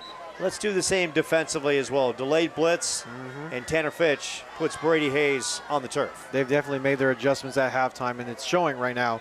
You know, the Sentinels just got to get calmed again and get that momentum, get good field position here, maybe create a turnover, get things back in their favor. Sentinels going for it yet again. And Conley on the delayed kick will just boot it up. And it's going to take an Elks bounce. And they'll have good field position at the 40-yard line. And the Elks have scored on their last 2 possessions, and Cage Finch has led the charge. A touchdown to Rome Jeans to end the first half, and then a Cage Finch uncaged 33-yard touchdown run down the sideline. And now it's the Elks with an opportunity to really put a stranglehold in this one if they can march it down the field for 60 yards and a potential another score. Let's hope that defense now can at least create a turnover, hold them to at least a 4th down. They got to get that ball back for the offense here now. 7 minutes and 11 seconds remaining in the 3rd. So glad you can join us live from Michael Eubanks Stadium. Ernesto Lacayo, kicker for the Strike Force. played his college ball at Hastings College in Nebraska. Joe Pequeno, who played stickball in the streets of New York City, as well as Little League at Azalea Little League back in the day. Oh, by the way, I could hit the ball out of the yard. That's my claim to fame. I was written up a couple times in the local paper. Not like Ernesto. He's got all kinds of pub and love back in his days. I got mini me right up back in the day. So now it's looks like that play was called back, and Connolly, highly doubt he'll fake this one this time. He's just going to boot it, and that's going to be a very short kick, and it's going to take a Sentinels bounce, and it's going to roll out past the 50. Looks like rolls out about the 47, and that's going to give Cage Finch and the Elks great field position. And Coach Baca and Ernesto, you've been in this situation when your offense starts cooking. For Cage Finch, Coach Baca, they're smelling blood here. What can we expect? You just got to find and make sure you take away what they want to do. I mean, they're building momentum right now, and it's one of those situations that they score on this drive here. It can be really detrimental for this team. First down from the 48-yard line. Sentinels Nation. Student section breaking out the drum. They're banging the drum all night and sleeping all day. Finch, shotgun. He's got the hot hand. Throws it out in the flat. Good pressure, and coming in and bringing some pressure was Israel Heredia, the linebacker, the senior. 5'10", 201 pounds. That's what this defense needs to continue to do. Keep him in the pocket, make him want to throw the ball, especially because you can tell that he's not too confident in throwing the ball, especially from sideline to sideline. Brings up a second down for the Elks. 6:43 remaining in the third quarter. Opening night of high school football. Tremendous. You get to this point, everyone's so excited. Always a buzz on campus. Finch, once again, calls his number. Breaks outside's got the first down. Still on his feet. Cage Finch, crafty. And now we got some late flags coming out as some words were exchanged on the sidelines. I'm pretty sure some friendly fire there, and late hit right next to the sideline there. What an athlete. The amazing thing about Cage Finch as a quarterback, they say in the NFL the average play averages about 4 seconds. He has about a second and a half to, if that, to decide what to do. And he immediately sees the running lanes and takes off and knows exactly where to go. We saw him break the 33-yard touchdown run, breaking it out to the outside. And the same situation right there. And the call goes against the Sentinels. He seems to be very poised under pressure in that sense and making those reads and reactions as quickly as possible. And I am jealous right now, Ernesto, because a young fan has the blow pops, or the icicle flavored pops that you had as a kid, right? Uh-huh. I mean, it's almost like Hawaiian Punch. It's not good for you. It's like nitro fluid, but it keeps you going all night and tastes so good. Especially when it's cold. So cold.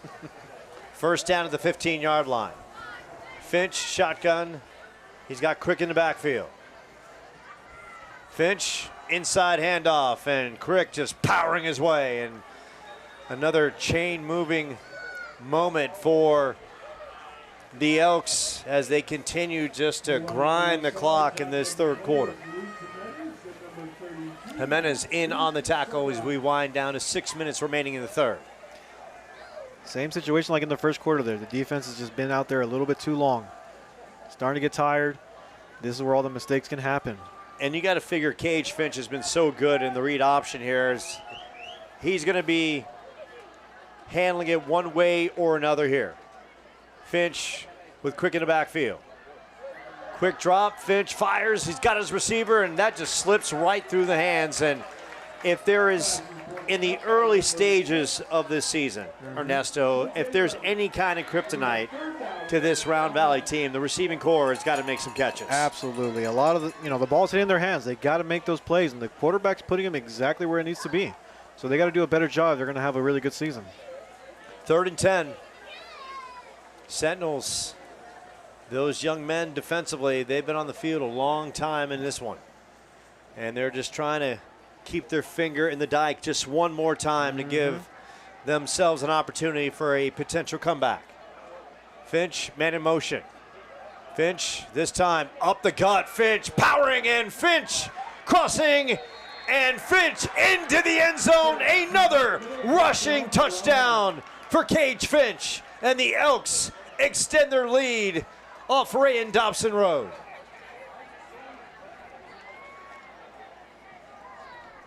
A 10-yard run for Gage Finch, who's doing it all here tonight.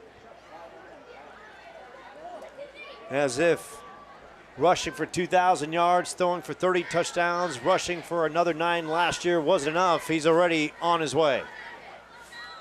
The extra point is up and good, and the Elks coming down from the White Mountains, and they are owning the plains of Ray and Dobson Road. A 23-6 lead with under 6 minutes remaining in the third.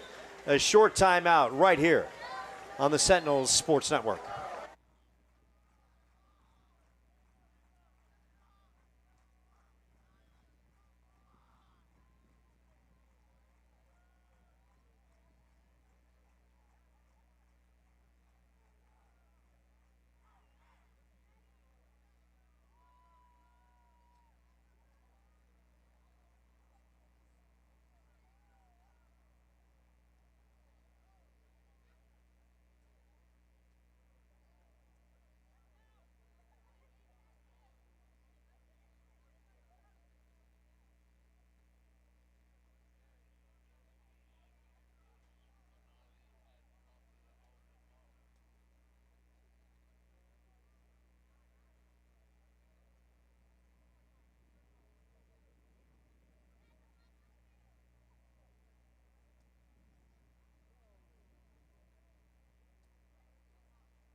Okay, coming off the field is a valuable piece of the Sentinels offense and defense, and Maddox Linnell. And he was walking off gingerly, and a player who such a stalwart on both lines, and in a game like this where the Sentinels need the trenches to be rock solid, they can't afford to lose that piece. So now they're playing the uphill battle. Ernesto, you've been in this contest. Give us kind of the mindset for Matt Hanshaw and how his offense could potentially pull off the comeback. Was making sure that you guys can, really capitalize on the momentum. You got to score. This is the most important drive here for the Sentinels. Garcia squibs one, and a gift. Yeah, right here. I got to tell you, and we talked about Baca going for the kill right Correct, here. Yeah. That right there, and luckily the Sentinels were prepared. We've seen Matt Hanshaw play Russian roulette multiple times in this game, and he's come up a handful of times, and that time Coach Bach is like, look, we've scored in the last 2 possessions. They can't stop us. They can't score on us. Let's roll the dice. And so now it's up to Brady Hayes, who has to start getting comfortable in the pocket and making a little timelier and quicker decisions. Correct. And read things a little quicker and speed up his game. Edwards in the backfield, 2 wide receivers down below. Brady Hayes has put some weight on, has earned this starting role. Flips it out to his intended receiver, and that's Aiden Ashuhundu, who's having a nice game both defensively and offensively. Hayes looking at Matt Hanshaw on the sidelines. This offense can just establish, because they keep bouncing between, having that hurry-up offense to now settling down, and I think it gives the defense times for really read what's going on. And I think their best attribute here is when they go hurry up. Man in motion. C.J. Levin. Edwards still on his feet. Edwards powering through a strong run for about 8 yards. Corey Edwards brings up a 3rd down, and let's be honest, Ernesto, you might be in a point where you're going to have to go for it on 4th down. No doubt, no doubt. I mean, Corey Edwards is doing a great job, running the ball hard. I'll tell you what, he's a built back. I'd make a business decision if he was coming at me. So. And a flag is down on the direct snap to Corey Edwards. And it could be a potential false start or potential timeout called by the Sentinels before the play. But no doubt, 3rd, 4th down, got to be aggressive. Need to get the 1st down, score right away. There's still plenty of time on the game. So the referees just blew the play. They're going to go back to the same play. Edwards, Wildcat. He's going to direct snap. He's going to tuck and take off. And Edwards, great job, powering his way for the 1st down. Corey Edwards, full steam ahead. Just grinding through and providing all kinds of north-south physicality. This is definitely the Sentinels' workhorse. Young man who's been tremendous. First backing up Luke Aguilar a couple years ago, stepping in the limelight last year, rushing for over 1,000. Now it's his backfield. Hayes, empty backfield. 2 wide receivers up top, 2 down below. Hayes chucks it to the sidelines, got his receiver, and just taken down, powered as Edwards, not only working on the ground, working it through the airwaves as well. And you love the versatility of a back who can do it all, who's a 3-down back. Hayes, and now the Sentinels once again going hurry up. 3 wide receivers up top. Hayes avoiding the rush, still on his feet, fires it downfield, and had a receiver wide open just over the head of his intended receiver, Corey Edwards, who was wide open at the 10-yard line. You throw him a strike, he's walking in for 6. Absolutely. Brings up a 3rd down from the 39-yard line. 3 minutes and 13 seconds remaining in the 3rd quarter. So glad he can join us. Opening night of football from Michael Eubanks Stadium.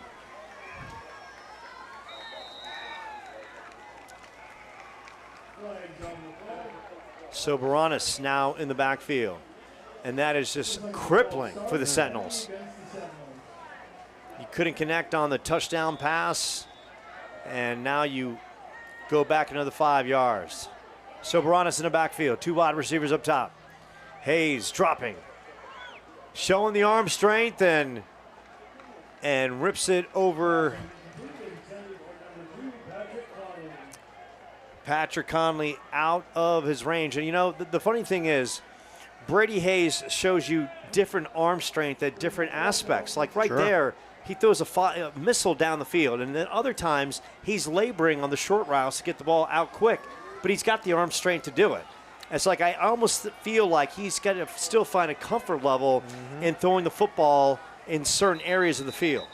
And I saw that last week, Ernesto, in a play that was basically kind of like just throwing in the back out of the backfield on the other side of the field and just short hopped it. And I kind of talked to his dad. It's like, have him fire the football. Hit the jersey, hit it on strike. Don't be afraid to throw the football. Right there, he chucks a good ball, strong accuracy down the field. And other times, it's like the receivers on a 7-yard curl. They're having to come back for the ball, waiting for the ball.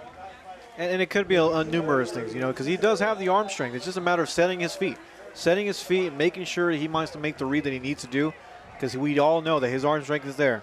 Just settling down. 4th down from the 38.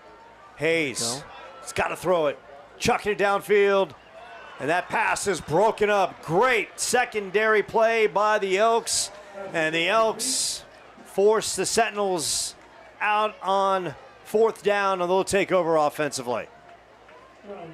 And Brady Hayes made the right call. He had to get the 1st down. If you try to take off and go for the first, he's not fast enough to pick that play up. Right, I did see that, and I wondered, you know, they might have just got to him a little bit much quicker than I would have anticipated. Once he can set his feet, get comfortable there, he can do some great things. 2 minutes and 52 seconds remaining. But if anything, you can say that the Sentinels were stopped, but at least the offense gave the defense a little bit of a breather. Now, right, the big thing, can they contain Cage Finch, who's been the difference maker in this one? He's been the best player on the field tonight, and he's been the difference maker in this game. His elusiveness in the pocket, his ability to extend plays, his ability to find open receivers after plays breaking down. He has shown all the skill set, everything out of the utility belt to show why he's one of the premier players in 3A, and not just 3A, but throughout the state. And they've definitely come out of the second half, and he put the team on his back, and you can see why he is one of the best players in the state. That being said, you know, he's taken this team and trickled down the field and scored almost at will in the second half. They've scored on their last 2 possessions. Make that their last 3. First, it was Finch to Jeans at the end of the first half. A Finch 33-yard touchdown. Then a Finch 10-yard keeper up the gut in for 6. And that is where we are, 23-6. The Sentinels touchdown. A Corey Edwards burst on the left side after an impressive drive. Brady Hayes connecting on some big pass plays. 2:52 remaining in the third. Sentinels looking for a defensive stop and a potential turnover. And for Round Valley, just take care of the football. It's all about field position now for Round Valley. Get a couple first downs, grind the clock, continue to put the ball on the ground, and just use your passing game sparingly unless Finch can find someone after he extends some plays. And sparingly is the exact right word for them right now, because that's all they need to do to really run out this clock, get to the fourth quarter, and keep on doing what they need to do. And right now they have all the momentum going in. 2:52 remaining in the third. Handoff. And another good run by the Elks, powering out past the 50-yard line. Luke Jimenez in on the tackle as the Elks continuing to do what they do. Physicality, pressure up front, and work the clock like they own it, and which they do right now. This defense has been great all night. They've just been on the field a little bit too long. And I think they're a little afraid to stack the box. So they need to stack the box here in order to really contain Finch. One back set, Finch, 2 wide receivers up top. They go right back to the ground game inside, and now the Elks are starting to take control on that line of scrimmage, and another quality run inside as the Elks are starting to power their way at the point of attack. And for Coach Baca and his team, coming off a 3A championship, they know they're a marked team, and they got tested in the first half, and now they're showing that championship pedigree, showing their ability to win in all facets. They started it on special teams, outstanding from the get-go on the opening kickoff, and defense has been rock solid, allowing only 6 points. Now Finch and his team offensively have really picked it up. And once again, the only weakness we've seen is that receiving corps has got to do a better job of holding on to the football. And if they clean that part of their game up, we're talking about a team in the early stages of this season can only get better and better. And of course, we all know football is such a journey, and every game is its own entity. And of course, they have to avoid what all teams need is the injury, and that is intended for Trace Brown and a little bit of a miscommunication. Brown didn't expect the pass, and it brings up a 3rd down. And that communication and chemistry is going to come with times and reps. But this Elks team, I mean, their passing game, like you were saying, it's one of their more weaker spots. Their run game is phenomenal. Their defensive line has been playing great, but this run game that they've established from the quarterback and running back, it's going to take them far. But if they can really get that receiving core down and that chemistry, this team's going to go pretty far. Minute 35. The Elks have owned this 3rd quarter. Time of possession off the charts. We'll see if we can get a breakdown statistically from New York to give you the updated stats. And now we got a timeout on the field. And for the Sentinels, looking to regroup on a big third down conversion. And for Cage Finch and the Elks, talking it over, looking for another play to open up and move the chains for another potential 4 downs. The Sentinels team's got to create a turnover here in order to really change things up. It's just hard with this running game of the Elks right now because it's just dominant. And the only person we've not seen from our home crowd is Freddie the Flamingo. I know he's there somewhere. He'll pop up on the screen, and there is Freddie. Freddie is the unofficial mascot of Seton Catholic. Okay. And I bet you're saying, why Freddie the Flamingo? Isn't he a Sentinel? Well, you can see Freddie the Flamingo right there. Back in the day when I called a volleyball game and a basketball game, the fans would always bring a plastic flamingo. So Freddie the Flamingo is the unofficial mascot of Seton. I love that. And Paulo Hutchison has created all kinds of cool animation for this. And at some point, I want him to unleash the fury and show us everything is created. And Freddie's always the focal point. Finch, third down. Dropping back. Too much time. Fires. Oh, great play. Breaking it up on that sidelines. Tremendous effort. And closing in was Israel Heredia. Tremendous play. Yeah, punt. Brings up a 4th and 10, and for Coach Baca, played safe, right? Pin the Sentinels back and make them go the length and make them burn clock.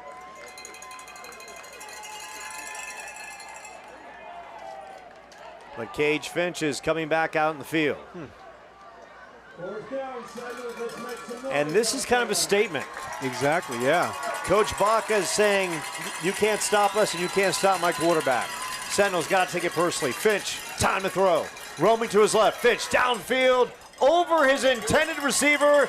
And the Sentinels get a break. And, you know, sometimes, Ernesto, there are good calls and there's egotistical calls. And that run right there was Coach Baca not doing what he should have done and just kicked the ball down the field. Right, more of an ego play there at that point, knowing that your passing game has not been successful all night. So it's very, you know, strange to see something like that happen. And the game is still too close. It's still, right. You don't want to give the Sentinels any kind of momentum or any kind of decent field position, which now they have. Brady Hayes, and Hayes got his intended receiver and forced the contact, Oliver Young. Short gain on the play on the quick slant route. But no question, the Sentinels are going to have to move the ball vertically a little deeper than a couple quick curls and quick slants to move the Elks off the line of scrimmage to give Corey Edwards any kind of running room. Under a minute left in the third. Second down from the 46. Sentinels shuffling. 3 up top, 2 down below. Hayes, empty backfield. Looking over. Pressure coming. Good pickup. Finds his receiver. Aiden Ashuhundu is there. And you know what, Ernesto, if the Elks are going to drop everyone back and those 5, 6, 7 yard curls are there and Hayes can pick them up quickly, methodically work it down the field. Work those hitches. So those hitches are there, especially where you need to get to your first down, and they're there. They're playing off, cover 3. This would work.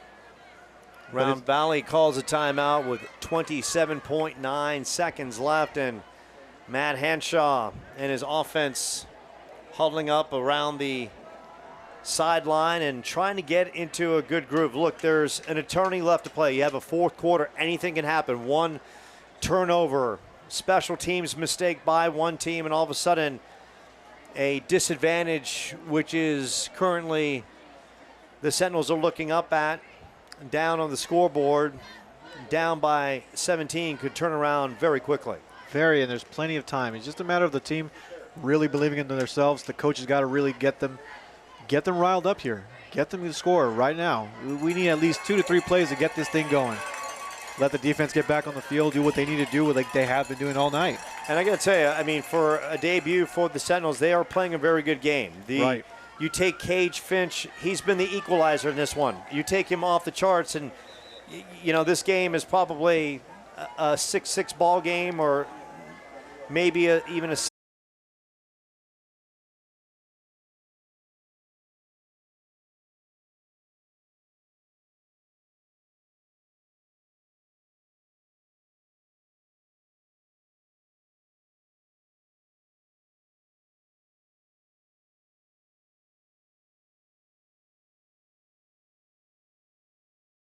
The 25, under 10 minutes remaining in the fourth. Handoff. As Sentinels bringing some brute force for a short pickup. And the big boys in red, they're playing hard. They're doing their best, and when it's all said and done, when we look at the time of possession, this one is going to be heavily on the side of the visiting team in the white jerseys, the black pants, and the black helmets. With the intimidating mascot, the Fighting Elks. The Fighting Elks. They are the Elks, but for this broadcast, they're the Fighting Elks. And the smart thing, Finch.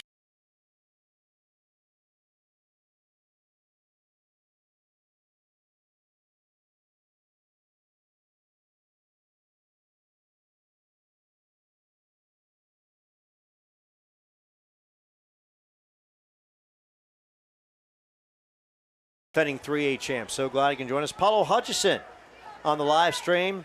Paulo, at some point you have to like put up your picture in the corner somewhere. I mean, we got to. I've talked about you on live streams so much. You got to pop up your figure, even if you do like a stick figure down. Oh, and Cage Finch. Battle ensues, and they're going to say the pass is complete, and Aiden Machula, the receiver, brings it in. Wow. And there were two defenders right there, and the Sentinels didn't go after the football, and Machula just brought it in. Kind of jackknifed a couple defenders, and another 4-down series for Cage Finch and crew. The very few times they do complete the passes, it's for big gains. Finch in total control. Hand off inside, play. Good defensive play. Sentinels continuing to play hard. Luke Jimenez on the tackle. Matt Hanshaw in his debut, the Georgia native. Played college football. Moved to Arizona, joined the Pinnacle staff, and now running the show for the Sentinels. Option play here. Option play, and Finch doing what he does, and what he does is oh so good for the Elks. Another rushing touchdown, a 9-yard version, and the Elks flexing their antlers down in the low plains of Ray and Dobson Road. So, you know, Ernesto, in the course of researching, and we have to, it's part of what we do as broadcasters, and you look at numbers and, you know, what stood out reading about Cage Finch, 30 touchdown passes, and his ability to run the football, but his instincts on the field, I mean, they translate so well. He's got the ability to make that split-second decision to change a play and work in the Elks' favor. And he's dynamic, and you can see why when it's all said and done. Look, barring injury, they're going to be in the conversation when it's all said and done. And for the Sentinels, they're going to regroup, and they're going to learn from this, and it's going to force them to be better. And Matt Hanshaw and that offensive unit, they know they have to be better. Absolutely, and a lot of great things are learned from losses. You're going to see the mistakes, and you're going to capitalize on those things and work on what you need to. As far as for the Elks, I mean, that quarterback, he's a seasoned vet. He's doing what he needs to do, and he's taking that team, and, you know, they're going to be in great contention. I'm just hoping the Sentinels, you know, they really find what they need to learn from and really get better at it at the same time. Hey, once this game is over, it's on to the next one. Give yourself about 24 hours to think about it and move on. Sentinels were only down 9-6 at the half, and then it's been all Elks in the second half. A Finch 33-yard touchdown, a Finch 10-yard touchdown, a Finch 9-yard touchdown. Finch, Finch, and more Finch. And when your quarterback controls the line of scrimmage and he's a product of good blocking up front, but he is the game changer. Absolutely. Your most important player on a football field is your quarterback. It's like the point guard on an NBA team. It's got to be the field general who can make that split-second decision, and Cage Finch is as good as advertised. And for the Sentinels and Brady Hayes and this offense, for Matt Hanshaw, you just want to see a nice drive down the field again in the end zone. You want to see some cohesion built in this final 7 minutes to build some continuity moving forward. And that pass out in the flat. Aiden Ashuhundu right there bringing it in. Aiden's had a good game. He's a good-looking player, both defensively and offensively. He's not afraid to throw down some hits, and he is always good on those routes. Weather forecast, it says nuclear. Nuclear. They should just call it. They should not even give you like the weather. They should just say weather forecast for the Phoenix metro area, flat out 3 Mile Island weather. 3 Mile Isle. SPF 5,220. Remember, drink your case of water for the day. Oh, yeah. Basically, I'm waiting for people in Arizona. You know those beer dispensers you have that you can put in the straws in, the helmets? Absolutely, yeah. Basically, soon enough, people are going to be walking around with water like that in Arizona. You know, I think they do already. I really do think that. I think I'm going to start doing that in commercial real estate. I'm going to wear a suit and tie every day with the helmet and water to filter through my body, even inside. A couple things that you and I could question, that onside kick late in the first half when you just scored, you had the lead, and that kind of changed the complexion of the game. And then getting away from the no huddle, which has been so good in the course of this contest. We saw it early. We saw it on the touchdown drive. It just seemed like the offense has gone back to a conventional read the play from the sideline. And that, there's some things maybe we don't see behind the scenes. Maybe the offense just can't read the play from the sidelines quick enough to run that, right? I mean, maybe we don't know that, in fairness to Matt Hanshaw and what he's currently doing.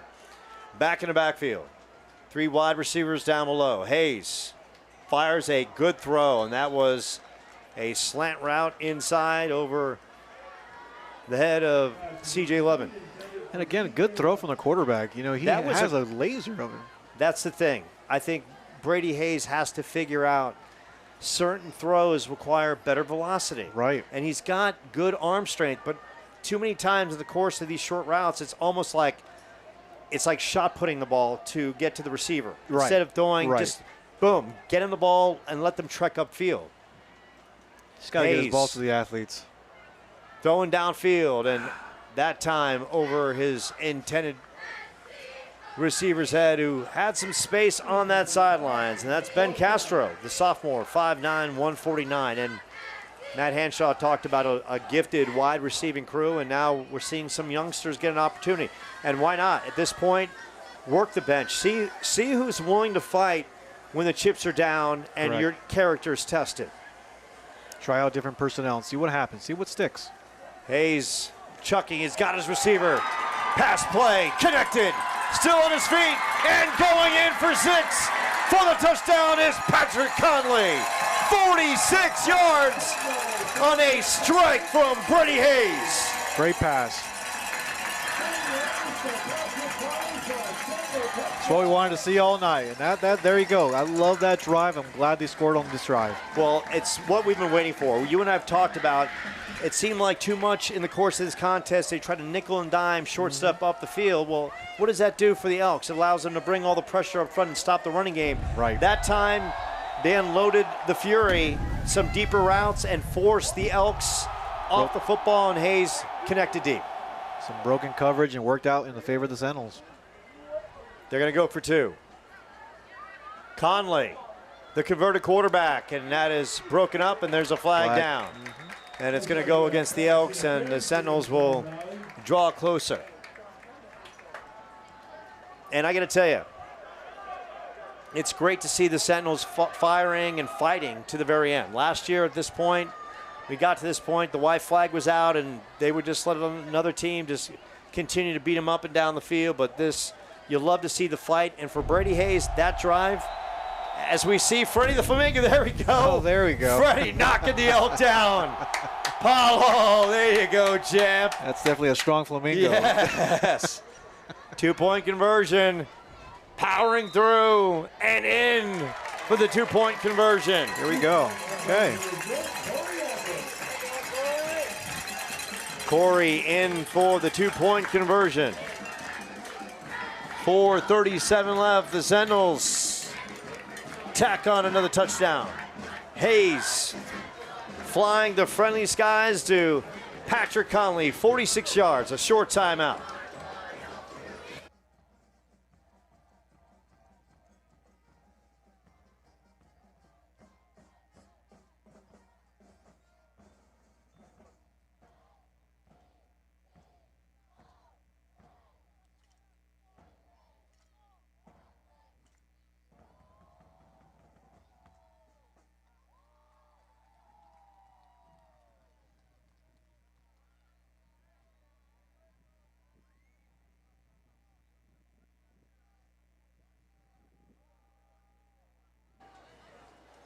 So the Sentinels get a touchdown, and obviously I think we know what's coming here.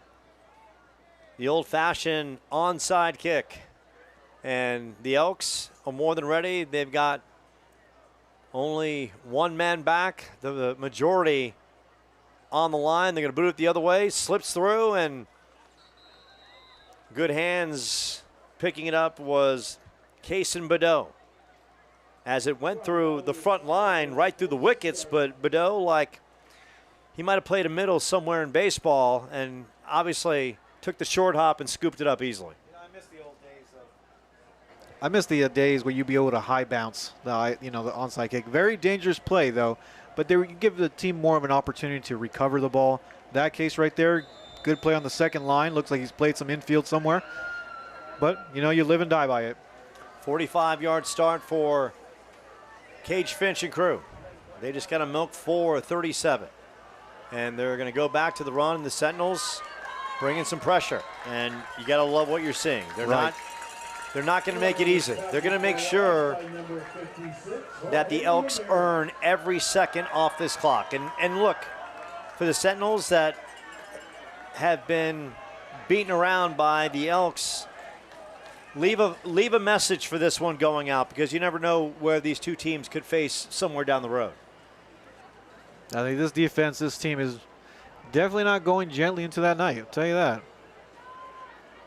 Great job by Andrew Bauer in his debut as defensive coordinator. Of course, we know Matt Hanshaw is the head coach. Anthony Johnson, freshman, sophomore, team head coach. Todd Young, wide receivers, defensive back. Roman DeCaro, varsity D-line and O-line. Johnson works with the DBs and wide receivers. Mike Sobzik, linebackers and running backs. BJ Young, D-line, O-line. Garth Dawson, linebackers and running backs. And Tim Anthony, kickers and special teams. 4:28 remaining. Second down.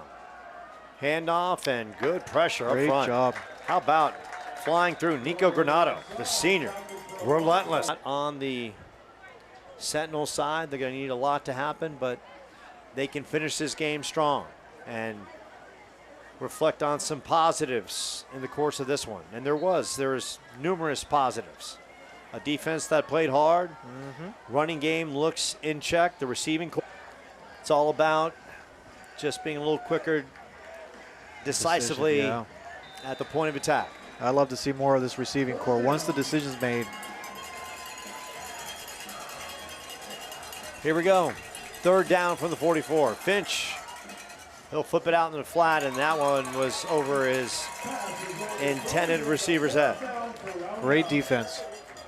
Brody Crick had no opportunity there. So fourth down, you got to figure.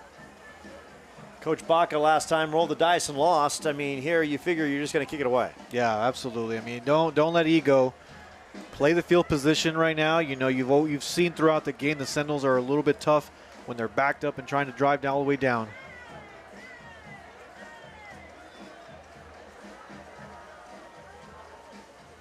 So we saw Freddie the Flamingo busting up the elk. I'm sure Paulo's got another Freddie the Flamingo. Look, he's been working on these all summer. I think he's got like animations for like every moment of this game. It's not every day you see There we go. Freddie, oh, I guess a raccoon just kind of rolled through the field. Freddie's like, raccoon? I mean, that Flamingo looks like me on the sidelines a couple Yeah. games, you know? Freddie, that was a good one.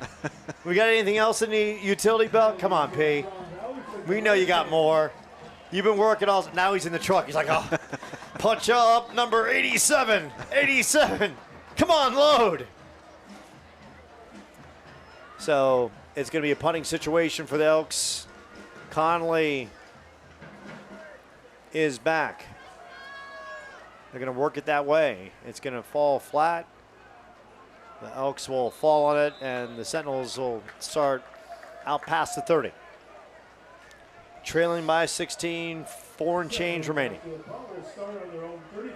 I wonder now, with the offense going out there, and you know, there's not much time on the clock, is this where you pull out the trick plays? Just to score quickly and see what the defense gives you and see what that happens.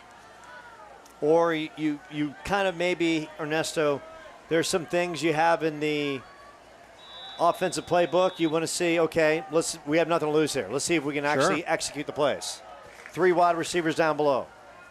Hayes almost lost his footing, and Hayes is going to get dropped and flips it back. Now it's a live ball because it's a backward lateral, and the Sentinels recover, but there's a flag down. We're going to have holding on this play.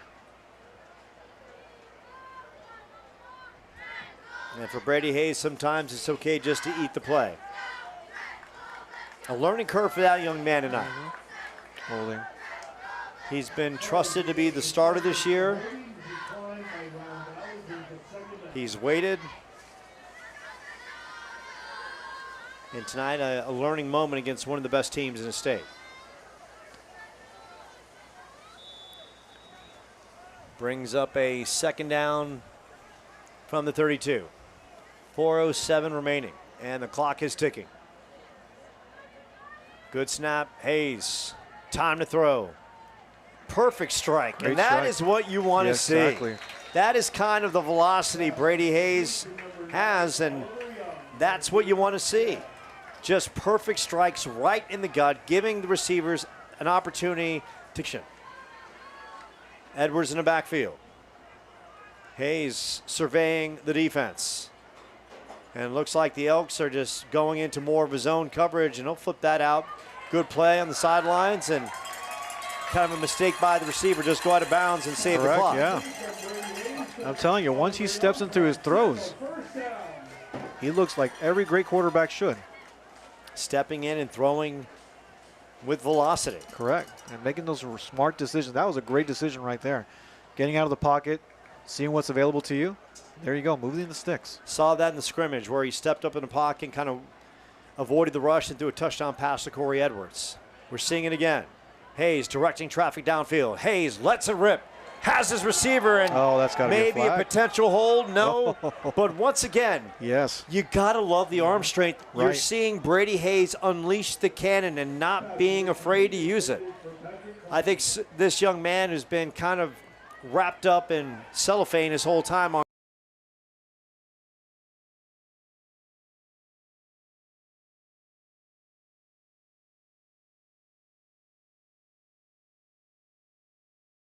get out or open to create an opportunity for him to throw the ball. Because if that receiver would have got open there or just a couple more yards, we're looking at it more of a completion. Hayes gets dropped. Good pressure up front by the Elks. They continue to fight as they draw closer to their first victory and run their winning streak to 10 dating back to last year. 2:50 remaining. Second down from the 47. Hayes in a shotgun. He'll just flip it out, and that's a late hit right there. And Edwards, he sold it well. No question it was a late hit, though. But those small passes right there, I think that's something he needs to work on here and there just to get that touch for him. I think it's one of those things when we've seen it tonight, whether it's the curl routes, right, the little slant routes, it just seems like he's laboring to get the ball out. Just throw it. If you hit your receiver in the hands and they don't catch it, that's on them. Yeah, exactly. But when we just saw that post route that he threw a perfect dime on, that was beautiful, and that's what he's capable of. And another good throw down the field, and strong throw. Had the receiver cutting up from the left side. That was Nate Pongrantz, and Pongrantz was open on that left side. Pressure up the front, hurried the throw, but we're seeing Brady Hayes unleash the cannon here, and it's very good to see. I've been excited to see this aspect of his game. Absolutely. He has plant in stride to Ben Castro. I just would have loved to have seen this throughout the whole game. It seems like a little too late, right? But, you know, he's getting that confidence, and I hope he's building off this for the next game. And that's what you want to see.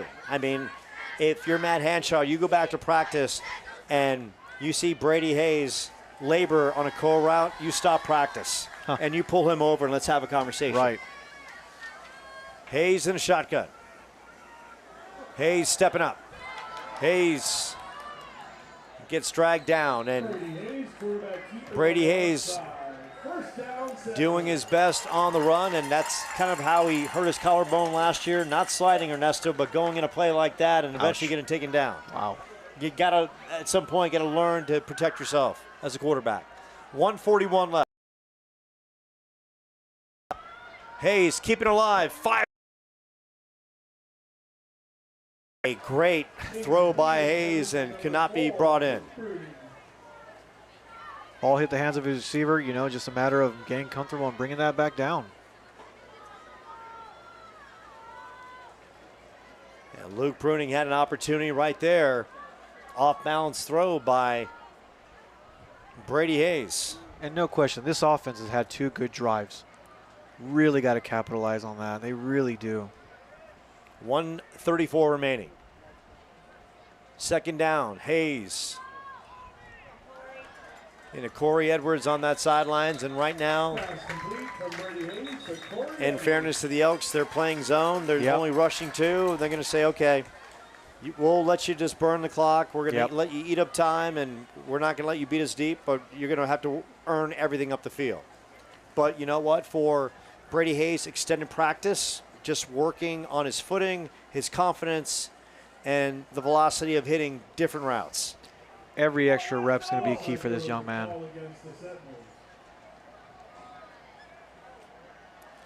So Paulo Hutchison is shown as a couple of Freddie the Flamingos. We got a third. I know you got something else.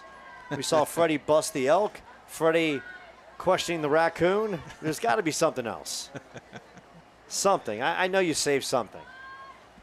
Hayes, second down. Ball pushed back. Out past the 35, and Hayes goes downfield, and that's going to be picked off. There's a flag, though. Picked off by Cage Finch in that secondary. Yep.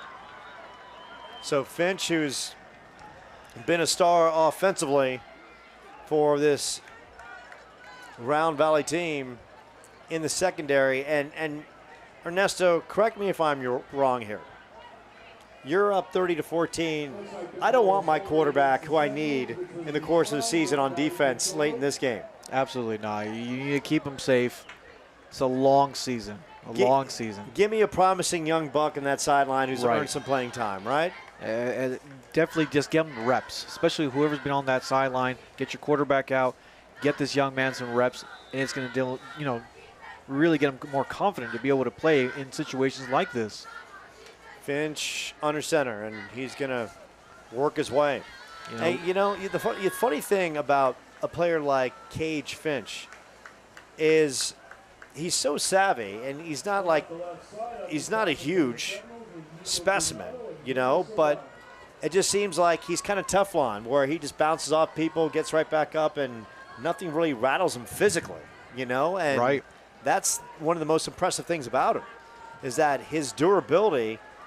You figure he played both sides last year, played quarterback, played in the secondary, and we saw him just come up with that interception. That he is really, his versatility, but his physicality to handle all aspects of physicality in the course of the duration of a football game is uncanny. Let me tell you, whether he plays quarterback or not in the next level, he's a great athlete. He's going to be really good at whatever they put him at, whether it's at receiver, defensive back, safety, call it what you want. Yeah, and there's going to be a home for that young man playing football at some level.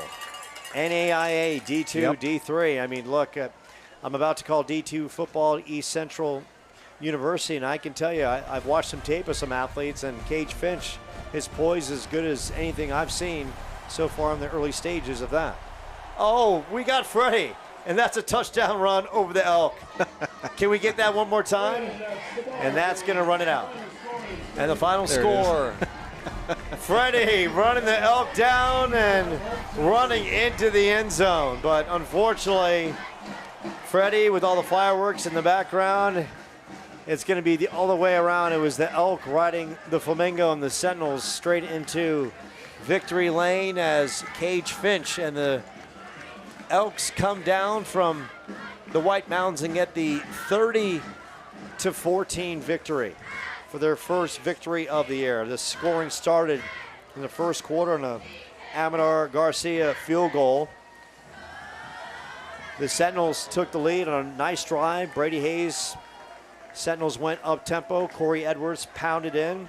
They led 6-3. Then maybe the play of the game, the play call of the game that Matt Hanshaw might have wanted back, the onside kick, kicks, yeah, and gave the Elks great field position, and it led to a Finch to Gene's touchdown. They led 9-6 at the half, and then second half it was all Finch. A 33-yard touchdown, a 10-yard touchdown run, a 9-yard touchdown run.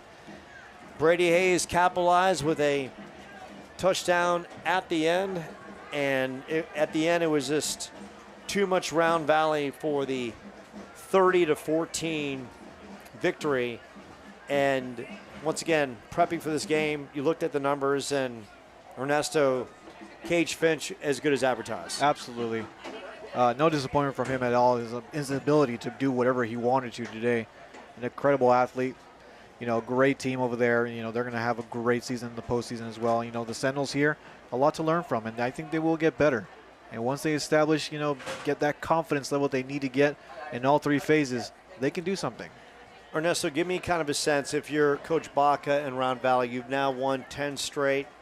You come on the road to open the season. What kind of moxie, what kind of personality or disposition has this team learned from this game to start the year? I think going in there, the kids are going to realize that, hey, this is a humbling experience.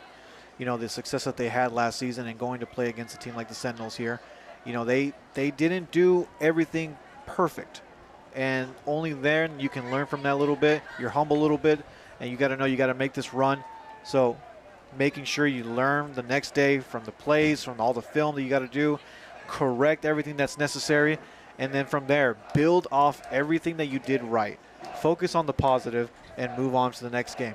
For Matt Hanshaw and the Sentinels, a lot of bright spots. Obviously, not the outcome they were looking for. They're going to have some time to reflect. If you're Coach Hanshaw and you address your young men, and you've been part of all kinds of post-game speeches, right? How does he address his young men in the locker room after? They know that they can do better. They know that they could have come in here and really pull an upset, given the way they started the game. So understanding that, hey, we got to fix the mistakes from also the coaching perspective as well as the players. If everyone can really focus in on what they need to fix and bring it all together and make sure that your quarterback is building that confidence that he needs, because we've seen today he can throw the rock. He can throw the rock. It's just a matter of decision-making and timing. They can be great. Improve on special teams. I think they need to improve a little bit better on when it comes to field position. Put all three phases together. They're there. They have what it takes. They have the numbers. And those numbers that are there, they need to be able to use those guys when they're winning by a lot or when they're losing in this case. Get guys in. Build that confidence for them, and they can do good things. I think it's been a tough few games for them in the road, but, hey, anything's possible. Confidence is great, but look, build off this. think about it for 24 hours, move on to the next one. Ernesto, for you, you've kicked in so many pressure-packed situations. Now you've had the pressure of thinking on your feet and calling a game. What was the experience like for you? It's fun. It's fun. Humbleness and everything. It's a great experience. So thank you for the experience. Ernesto Lacayo joining us on the season opener for the Sentinels and a humbling loss to Round Valley by the count of 30-14.